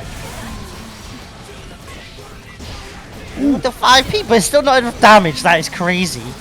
Oh, I tried the air throw. Couldn't get the air throw. How is Rez still alive? There's no way. Oh no, just gets slapped up by the White Wild Assault. Not able to escape just yet.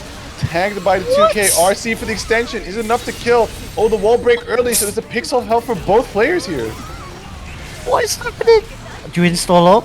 Can you even find a moment to install? You try to avoid chemical love as much as possible. Gets the install off.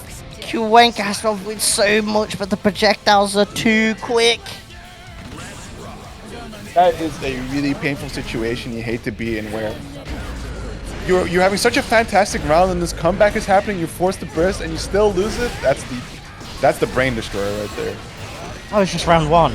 And it went that close. Oh my god, I can't. Oh, sniped out. No notes. Muted gameplay.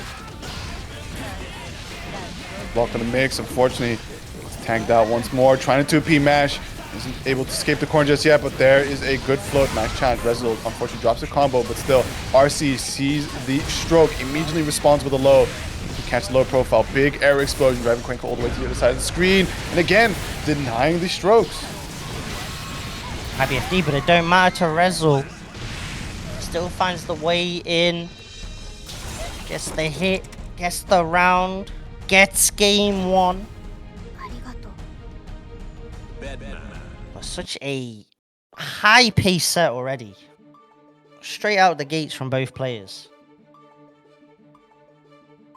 Yeah, but I think more often than not, we've seen Cuenca in a really tough spot. There have of course been very nice moments of ideal Ino gameplay right there. They're stuck in a corner blocking. You just get to tap 6/6 a bunch of times over. But sometimes in these neutral scrambles, these Bedman buttons, these Bedman projectiles, they're just a little too large, a little too fast.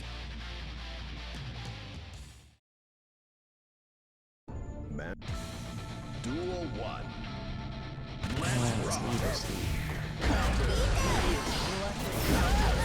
Oh, big old meaty explosion denying the approach there from Cuenca. Let's meet him air to air, but it's Cuenca that's going to win out. Small little combo, but able to drag Resil all the way to the other side. In the corner, there's Wall Splat with the super to follow. It's going to get that hard knockdown to play with. And not as much preparation as well, didn't get the first hit of Decimo, so just a little bit cash out of extra damage. And with as much HP as Bedman has, every little helps.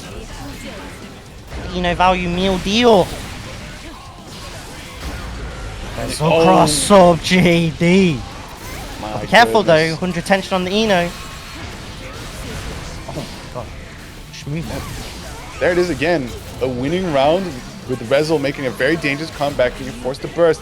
Double usage of the RC, trying to time stone, see what Resil's going for. You're having a really hard time struggling to find an anti-air on Resil, and instead you get anti-air trying to rocket your way in. Resil sitting on burst as well, making a very impactful comeback. The nose. Okay. Cross up, but it's such an awkward spacing that Resil feels comfortable and challenging. But cross up heavy error as well. Oh my. What the pickups. Shouts to the JS vacuum. Oh my god, the JD again, the cross up. Bedfall is just, it's such a fantastic tool, especially that jump in heavy slash situation. Devious. So many, just an absolute multi-hitting move, right? Just dealing tons and tons of hits. And at some point, he's either going to hit the ground with low or cuts it short and hits you with the delayed, with that bedfall. And it's on you to see the bedfall happening and react appropriately, but it is so fast. Sometimes the way this character moves, I start seeing just those little glimpses of Magneto. Like JS be moving like that air heavy punch.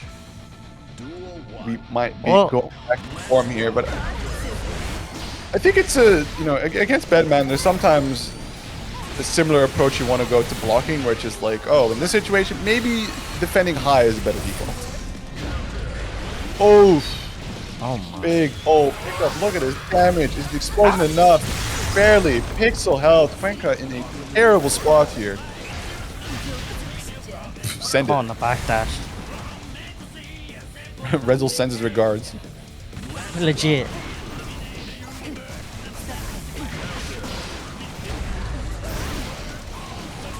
With the anti-air through the HCL, trying to deflect shield away, but there is the ever all reliable bomb head.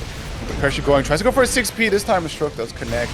Quick knockdown. Deflect shield trying to push away, but Cuenca is still able to stick just like glue. Do we have the wall break? Not quite. Beyblade RC. Pressure time yet again. Cross up JD connects. Continues to be the open. The way in for Resil installs up to chip away at the life bar, try and secure the just block, but the 4BA snipes out. And Resil 3-0. Oh my god. Absolute slaughter going on down here in the loser side of this week's bracket.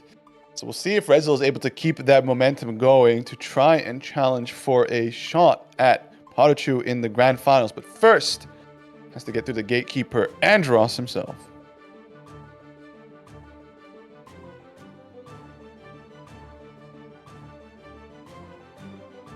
Oh, the big bodies. Yeah. Let's see.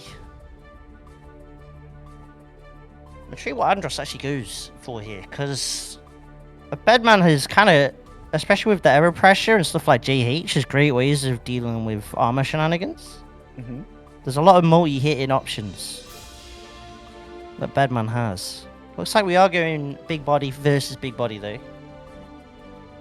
I think the priority for Andros lies in that flick, because a lot of the errors that Bedman fires are all just projectiles, so that can kind of help him negate these really advantageous situations that Resil can put himself in, especially like trying to go back to zoning with the needle and the arrow lightning, right? It's going to be Drunkard Shade all over again, just sending the projectile back, only this time for Potemkin's his own.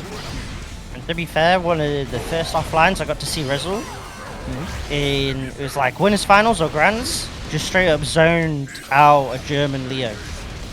Or Engel Mitteruzi got absolutely zoned to hell by Resil's Bedman. It was horrid to watch as a Leo enjoyer. It was a thing of beauty if you're a zoning enjoyer, watching Resil work that. So I can see also why you wouldn't go for the pocket Leo in this situation as much as I'd like. And we all know how scary Andros's Potemkin can be, especially when the 6Ps are ready. Shouts Kwenka as well with the raid, much appreciated. Sick run. Sick run, you know, big dubs on being able to knock out Tiger Pop, of course. Well, here we saw earlier with that last jump heavy slash sequence from Resil. Andros choosing to still stand block even though he hit the ground, because realizing that, you know, the bed fall pickup is going to be so much greater than a 2K. Yeah. On a character like Potemkin, it's like, oh, you're hitting me with 2K? Yeah, that's fine. I will gladly take the burst. For sure, for sure. We'll go again, but good momentum from Resil on that last one. Able to get that perfect. We go for a hard read on the air snatch. I rate it. So, sorry for kind of interrupting, but Resil a lot of the times will go like instant air to air, JP. So I like that option, trying to make the hard read on that. Fair. At some point, you do end up just playing the players in these games. Oh my god, the reactions, able to block the bed fall. Back to the corner through the heat tackle, but there is the 6P anti-air. Already we see the bed mix, and Andros having a hard time finding an opening here to challenge. RC keeps the pressure going, tries to deflect shield away, but there's the errors. Keep him nice and close. Sure, Andros has to keep blocking, and there is the bed fall. Might have gotten the punish on that 6P, spot against the wall. He would go for the super, shouldn't quite be killed just yet, but final mix-up situation for Andros here.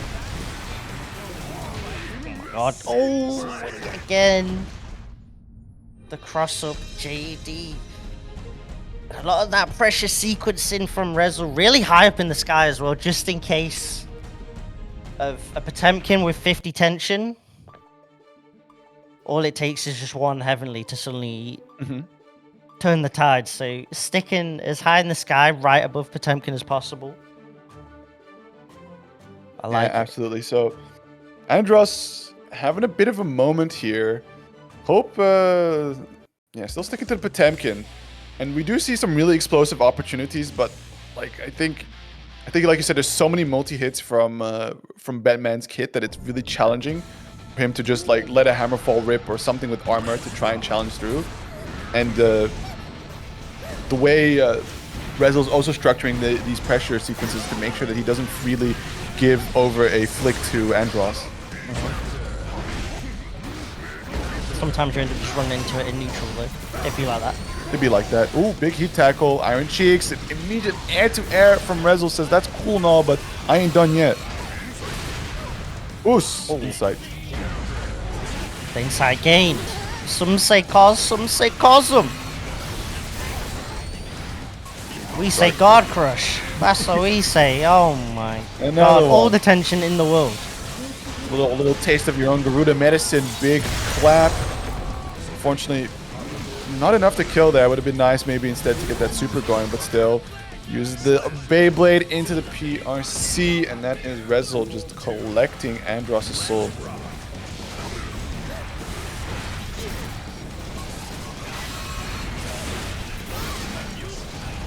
Ooh, big hit, slid into the corner. Bed falls, tries to 6P away, but there's the bomb head, says Resil sends his regards.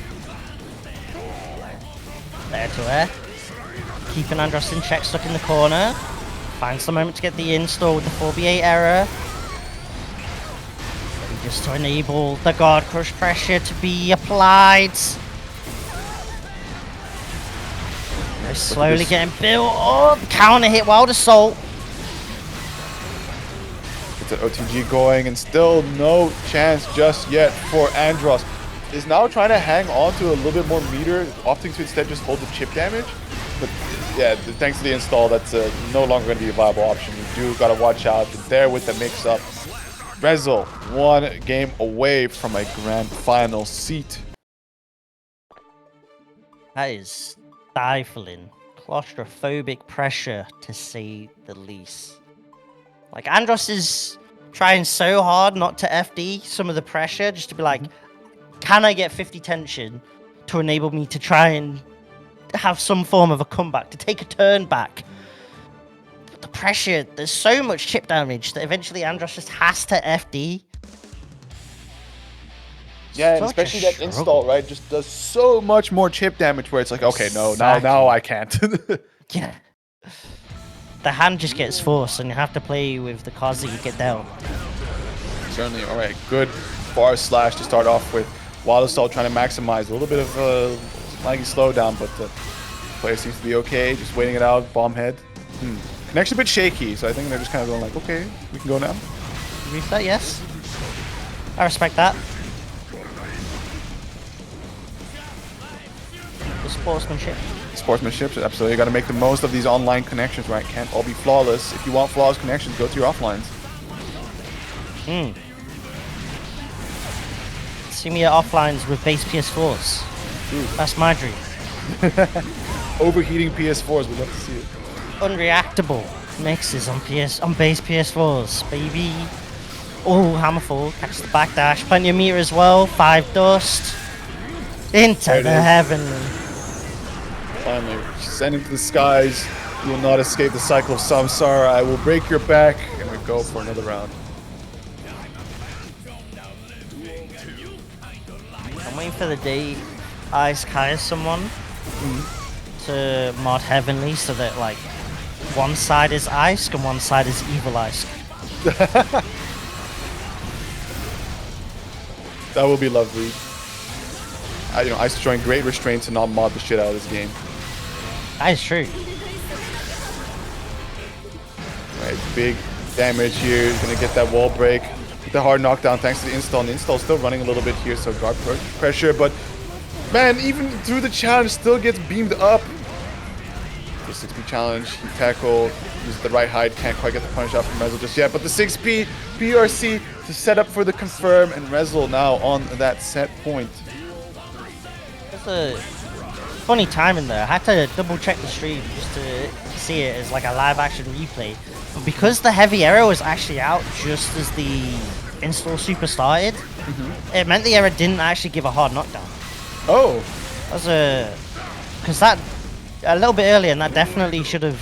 Well, in theory, it should give a hard knockdown, but because the bomb was already out as the super got popped, it didn't matter. Anyways, Andros looking to try and get 1 on the board here. At least, right, hashtag not free as his clan tag suggests. Still getting kind of packed up here. We're getting close to that burst gauge, but unfortunately we use it on the deflect shield. It does hit its mark, but man, it gets opened up one more time. We do have that last deflect shield to play with. Looking for that 50 tension. Bedfall not hitting the mark. We are in the tension. A big heat tackle, and the RCJP for that confirm. Andros not out for the count just yet.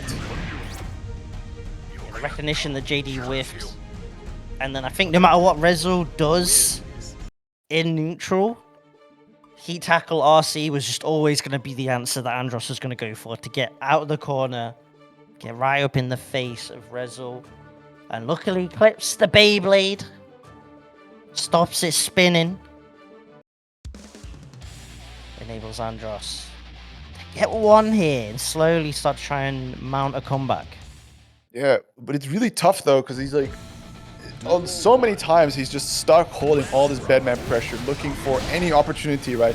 And good thing it is Andros that is piloting this matchup, because that one Bedfall whiff, he instantly just caught it. It's like, all right, time. My time now to shine. Let's go. Like late 90s Triple H, hitting us with the My Time theme.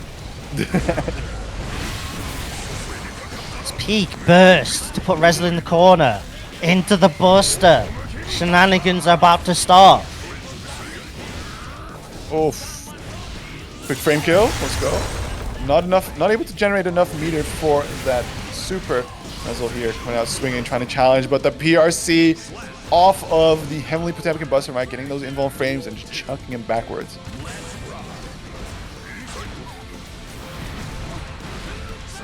Okay. Backdash on the slide, the head though. Under pressure, slowly whittling away, knockdown, run it back once more. Buster, PLC, but Resil able to tag just in time. Heavy errors. Time for the guard crush. Molotov wants to keep it going, has that 50 meter to play with here. We see Andros now actually trying to just push block out, and there's the heavily the Hammerfall connecting. Instantly goes into a Resil super, gets baited out, but not the greatest punish.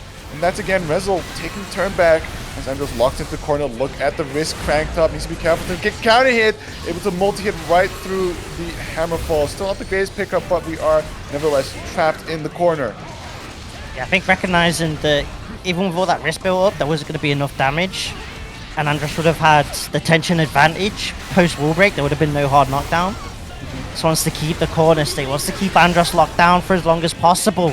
13C active, huge guard crush, huge chip, and so little tension, but the 6P out of nowhere gives Andros the chance. Upper body invuln also functions for some of these mid-range pokes, and just as Superman flies in, have hope. Andros able to bring it back to a game 5, my goodness. PataChu. 2 apiece, down to a game 5. 8 codes left, chat. 3 players left. Let's get those claimed up. Certainly, especially with what we're seeing here. Like these players more than have deserved those codes being claimed. Oof, big ult stab. Already the burst off the table here for Resil. Knockdown after knockdown. Here comes the Garuda pressure. Making sure to faultless defense it to not hold that chip damage, but not able to escape the corner. Andros is there, ready. Blue RC gets the jump in. Unfortunately, not the full combo, but still in control of this corner situation. And just like that, Andros found a beautiful perfect. Yeah, spacing looked a little bit freaky, but Andros ready no matter what. Oh my days. Bro, what was that micro walk? No. What the hell was that? Yo, he just demonic with the shimmies? I don't know what that was, but it was hella menacing and I don't like it. Alright. Needs to find that last hit. Resil has to make these hits count that he's been able to find so far. Has unlocked it to the corner. Does get the throw going. Big old meaty, but the backdash, and Resil doesn't want to give any opportunities. Already just straight up YRCs. There's the burst from Andros. Doesn't want to potentially give Resil the chance to be on set point himself. Looking. Oh! Oh, falls into the Gigantor! No! Flick on the 4BA! The Gigantor ate the needle. What happened? I thought the flick, but there was no flame. No, because the Gigantor was still active and it clashed with the needle. So it just deleted it, and he just was in enough of a distance to just get the flick out. What? What? You know, Daisuke just cooked by giving Potemkin Aegis Reflector. What? That travels half screen. What?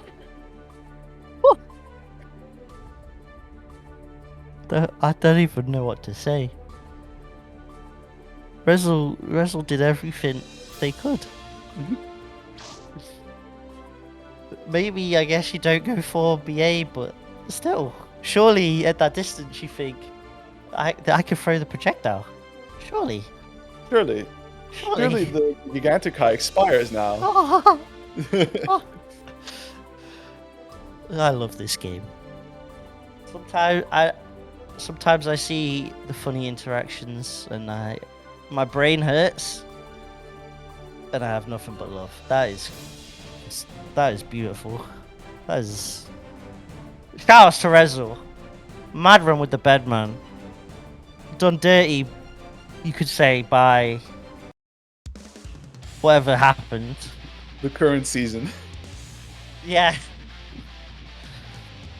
But yeah, we got some leaks from the stream matches chat. Is that PataChu really wishing that Andros was at the AWT to show off the Potemkin? He says this year.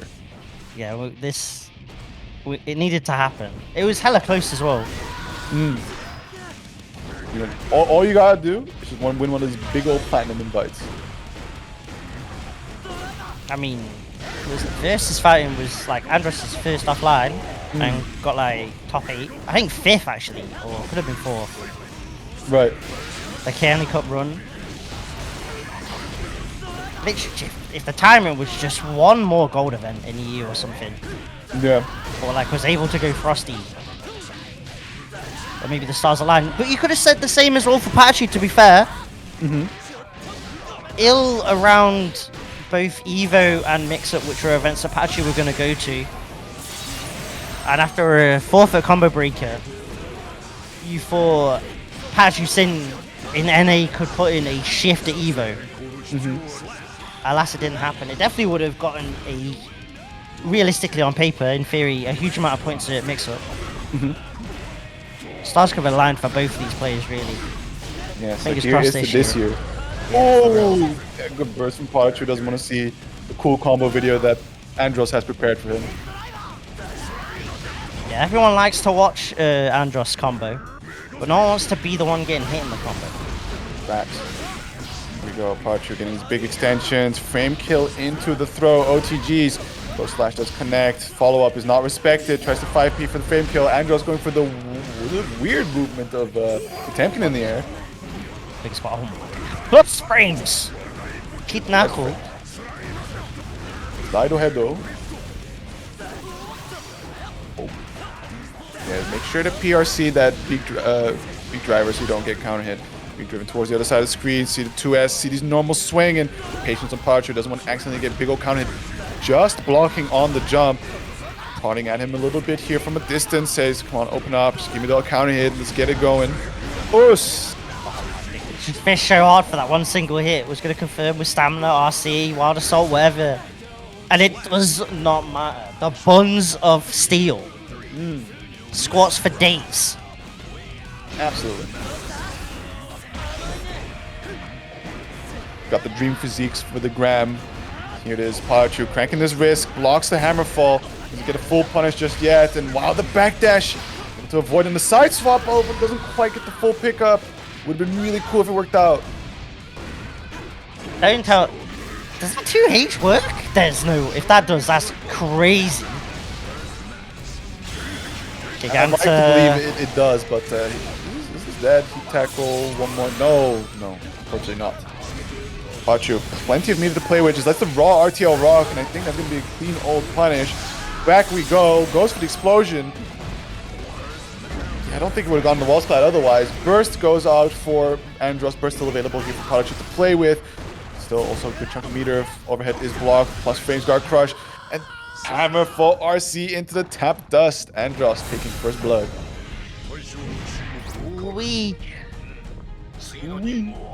We gotta remember, of course, that with PataChu on the winner's side, Andros does have to win 2 of these sets in order to be this week's SaltyEU champ. 131 of these. Damn! Isuka's old. True. Respectfully. Respectfully, Unk. The most respectful cane being handed. Yes. Chat, 8 codes. Get claiming for one of these players. What is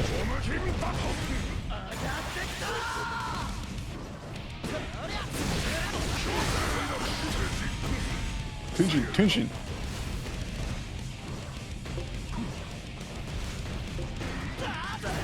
Slow, careful patience.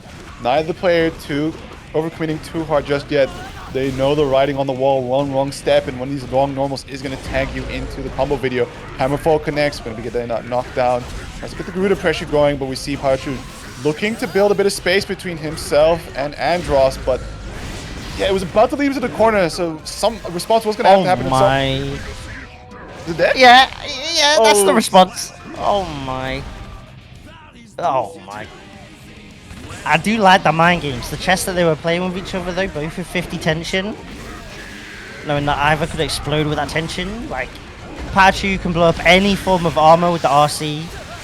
PRC shenanigans, 5 dust off Giganta. PataChu does have burst. Whoa! Air to air. Yeah, didn't realize that was going to be a further pickup there, so just opting to get that Oki instead. Strapped into the corner, tries. Yeah, this man, the adaptation for PataChu last time the follow up from the overhead was backdash. This time it's like, all right, you're gonna be backdashing those? Bet. That combo looks sick. Yeah, we're using the dive kick into these sequences. Awesome. No stamina though on his knockdown, so it's gonna have to rely on the. Okay, man. I don't want to.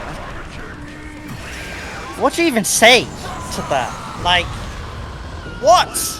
GG's, man. Just shake his hand. What? It is the perfect sequence. Fam, like, what is Andros? It's like what, like, it's the most inhuman calculation you could possibly do, but it's the perfect sequence. Quick hit, go into the super, unburstable, go into the next super, unburstable, death.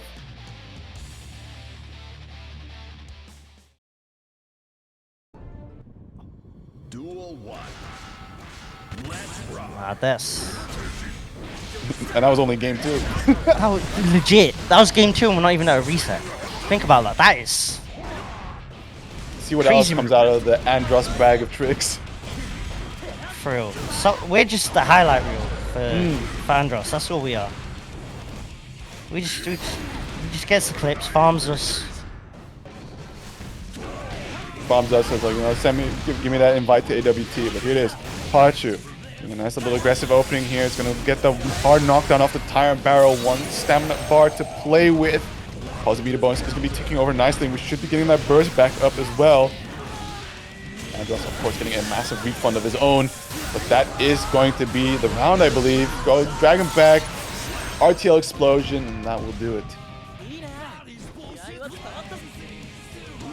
Will break damage, plus that explosion enough. You've always got to be concerned though when it involves Potemkin. First gone on the side. Andros early on does want to get pushed to the corner by PataChu, but forces it anyway. Ooh, because the dash with the FD to then punish. No stamina. Could have maybe RC'd that, but it was such a split second reaction. Inhuman, you could say. Inhuman.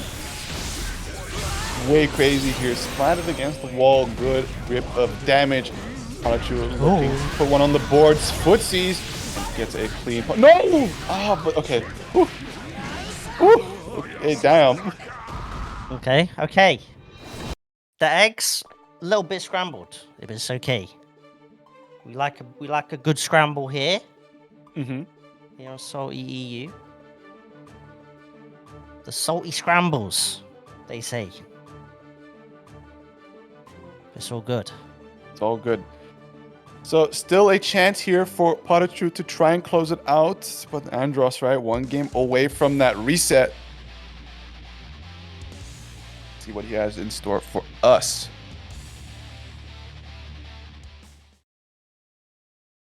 Mankind. Duel 1.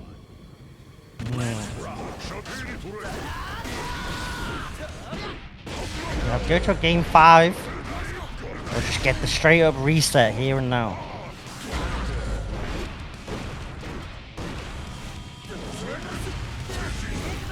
Henshin. Ooh, yeah, very nice. Meet him air to air, get that throw, but guess who could throw better? Potemkin, just look at the damage already driven to the corner. BRC, another paw buster, no meter for the extension, so it's going to be one final guess here.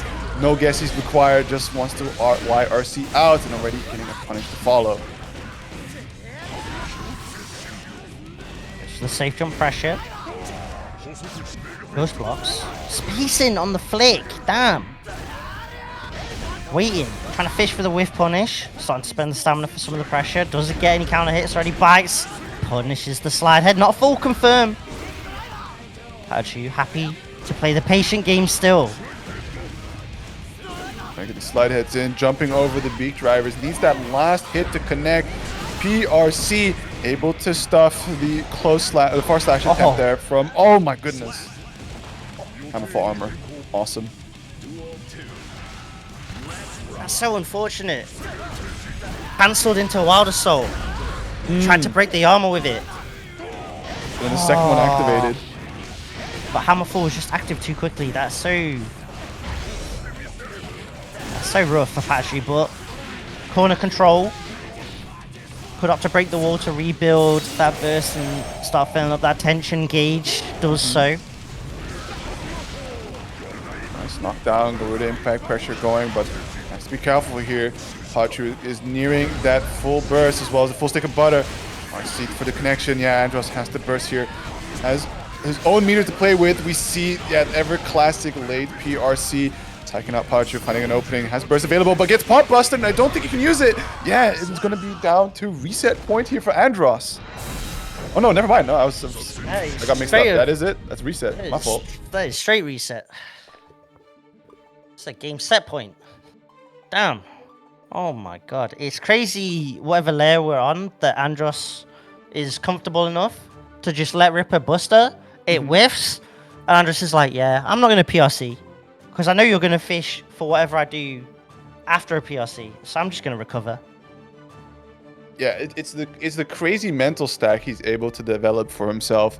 Sheer off the fact of, like you said, how often he has represented late PRC follow-ups. Yeah, and as the opponent has played into Andros many a times, you kind of grow familiar with these options, which in turn has you like thinking about it in the back of your head, and he goes like, awesome, you're now stuck into my nightmare loop. That confidence, the greed to hold on to the tension gauge after that with Buster enables the delay PRC pressure to connect. I'm surprised not seeing the instant burst there from PataChu. Already half health gone here. Still able to find a quick poke. There's the conversion. Doesn't quite get the wall splat just yet, but quick resets into these throws. OTGs, another throw. Let's loop it up again, Street Fighter style. Yeah, yeah. When it's on, it's on. Alright, RTL, Reversal City. Into the explosion. Mega Mim style. Hit him with the 900k money match. Oh. Boos. No gazelle step for you today, sir. Backdash away from the Garuda pressure. Re-evaluate how to approach. Gets a nice confirm off that stagger pressure, but unfortunately that's going to be the burst out from Andros, cutting it short. Still able to bring him to the corner, but there's a hammer full armor. PRC popping the armor. PRC Buster. Dust to S into the Naku.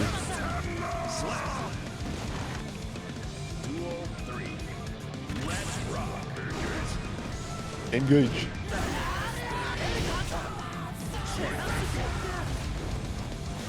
Nick has to be careful here.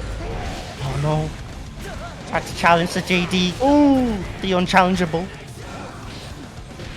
Oh, the close side recovers so fast! What? What a frame? What is frame data? It's a social construct. It's an illusion. I mean, I do appreciate that Andros prescribes to the mentality of you're only minus if you're a bitch. I'm percent 5p straight away and see who Daisuke smiles upon today.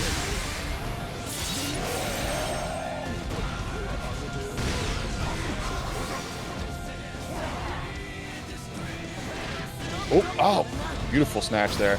Building that stamina back up. Already using that first bar to be cut short, so does have a full stick of butter to keep himself safe. Yeah, Elkhunt being able to confirm thanks to the red RC. Building up for that wall splat. There it is into the tire barrel. Your burst will be denied, and PataChu is going to be taking that first game in the reset. Yeah, I got concerned. My eyes were glued to Andros's burst gauge. Then I was like, "There's no way. There's no way. There's no way."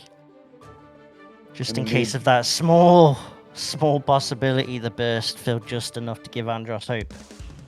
But PataChu with the routing got that on lock. So here we go. PataChu taking that first game. Still a chance to take it all home.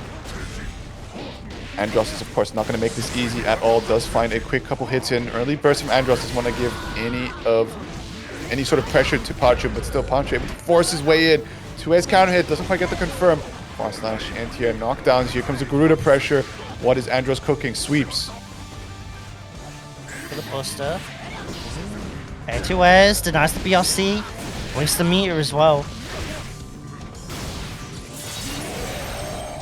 Full stick in the unfortunate part of Hoof Stomp, but with all the meter in the wood to work with, PataChu can do whatever he wants in the neutral. Yeah, great choice to go for the 6B there, especially against like Far Slash, able to use that upper body invuln to counter poke. Is eating the Garudas at the moment, bursting here after taking near half health worth of damage. Great jump in, himself a nice little counter hit, dragging Andros all the way to the side, but that's the pop buster rip. Says, you know what, I got you this time. And the side swap too. Oh my god, we might be cheating. Nice and chunky though. So PataChu goes with the stamina and all the tension in the world to work with. R.E.V. Good chance here. Full stick of butter and burst on the side for Andros. Does get that burst out of him. Slides in. Aegis Reflector. You gotta be careful. Oh, tried to get cheeky with the throw. Blocks in the overhead, but there's only so many things you can look out for. So who goes for a pop buster when you're that low? Andros does.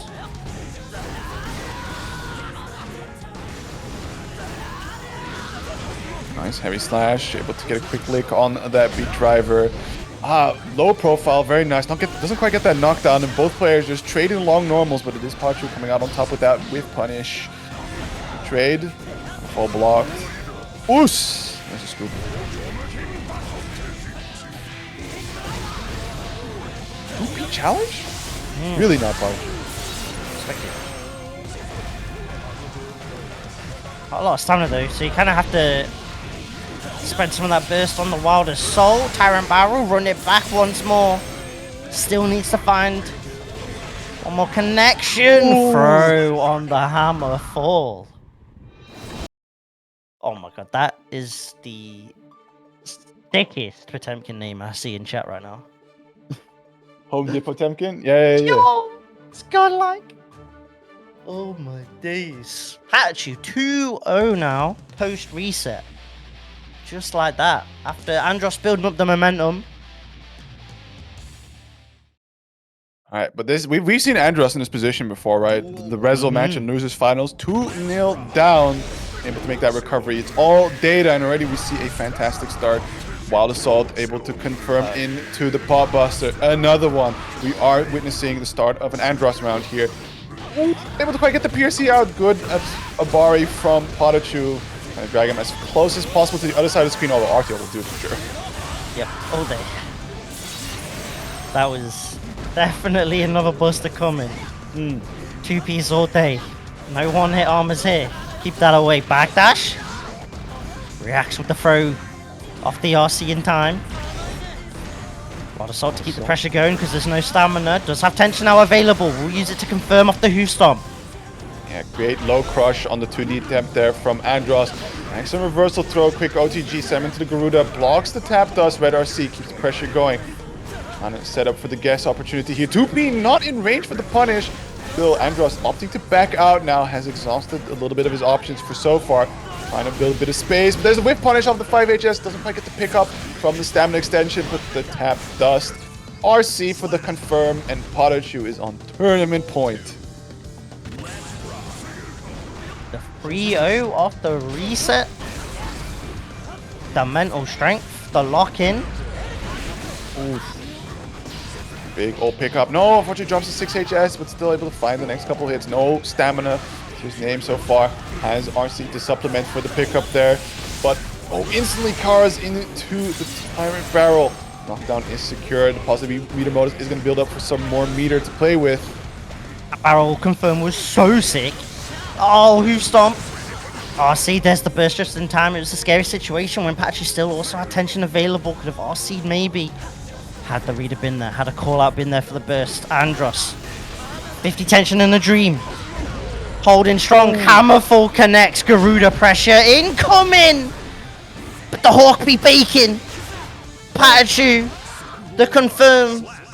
The deep breath off the RC. And the 3-0 to secure the grand final dub in the reset. PataChu taking this week's SaltyEU. Woo. Man, that is quite something. Having to play against Andros, and at some point, right, you go back to the mid-screen situation, and you have to slowly walk up to him. Just demonstrates how scary of how scary of an opponent he is, and the options he can represent. So, absolute masterclass performance from both players. Congratulations to PataChu for taking Salty number 131, and of course Andros for a great performance. Shoutouts to all the other players for participating. Yeah, just some of the many top players that constantly duke it out in these top 4 situations in Grands. It is ridiculous to see. Shoutouts to both players. Shoutouts to everyone that signed up, of course. Let me double check how many we had. 78 players here this week. The numbers always be looking strong here on SaltyEU. So much love, and make sure that we are claiming those 7 codes, $30. Get that nice juicy payout to PataChu. And Andros, I believe, as well. And yeah. We hit that mark. We like to see it. Excellent. Beautiful, beautiful stuff. I think we're now just waiting on Ice to get the top 8 graphic going. So, Jonesy, do you have anything to rep? Twitter, the Blue Skies. Mm-hmm. It's either Base Jonesy on Blue Sky or Based_Jonesy on Twitter. Feel free to hit me up. I'll probably show the events that I do as the year progresses, and I will make my way to Head Stomper for the firm handshake with Ice and for the ice cream. And maybe other stuff. Maybe the games as well. Maybe. We'll find out. Maybe. What about yourself? Well, then you got the Twitter. Usually mostly reply to people, so if that interests you, check that out. But I'd rather have you take a look at Zero Fundamentals, as always. Oh, I just realized Ice did me dirty, removing the tag, trying to hide the scene in the Netherlands, of course. But we do got our first 2-day event happening very soon. We are down to our last 24 hours of early bird. So if anybody still wants to hop on over to the Netherlands, there is still time. We just announced some cool little t-shirt prizes that we're going to be doling out to the winners of our brackets. Unfortunately, we did happen to host it during Easter, which means it's a little tough on some prices, but we will do better next year. But for now, we'll make the most of what it is now, and hopefully we'll get to see as many of you as possible there. Otherwise, firm handshakes at Head Stomper. Handshakes in. All right, yeah, and speaking of Head Stomper, it's actually pinned already, but here you go. If you're in doubt, link in chat to that. It's in Malmö, Sweden. It's a 3-day event from the 30th of May until the 2nd of June, I guess. Always such a fun time there. We got a ton of events, including Get the Kiss Drive as a main game. I'll be the main TO, by the way, so it's if you trust me, then you know it's going to be a good event. If you don't, then you can go and make fun of me. That's good too. Yeah, free ice cream. Why not? Hella cool venue as always at the hotel. So it's going to be good. Also part of the Tekken World Tour if you like Tekken. It's kind of nice. Yeah, as usual, if you're interested in joining our weekly, we have a Discord right here. And as usual, the VOD for this tournament will be posted to our YouTube in like a week or so. We're a little bit behind. I think the last week's tournament is now going live on YouTube in 2 days.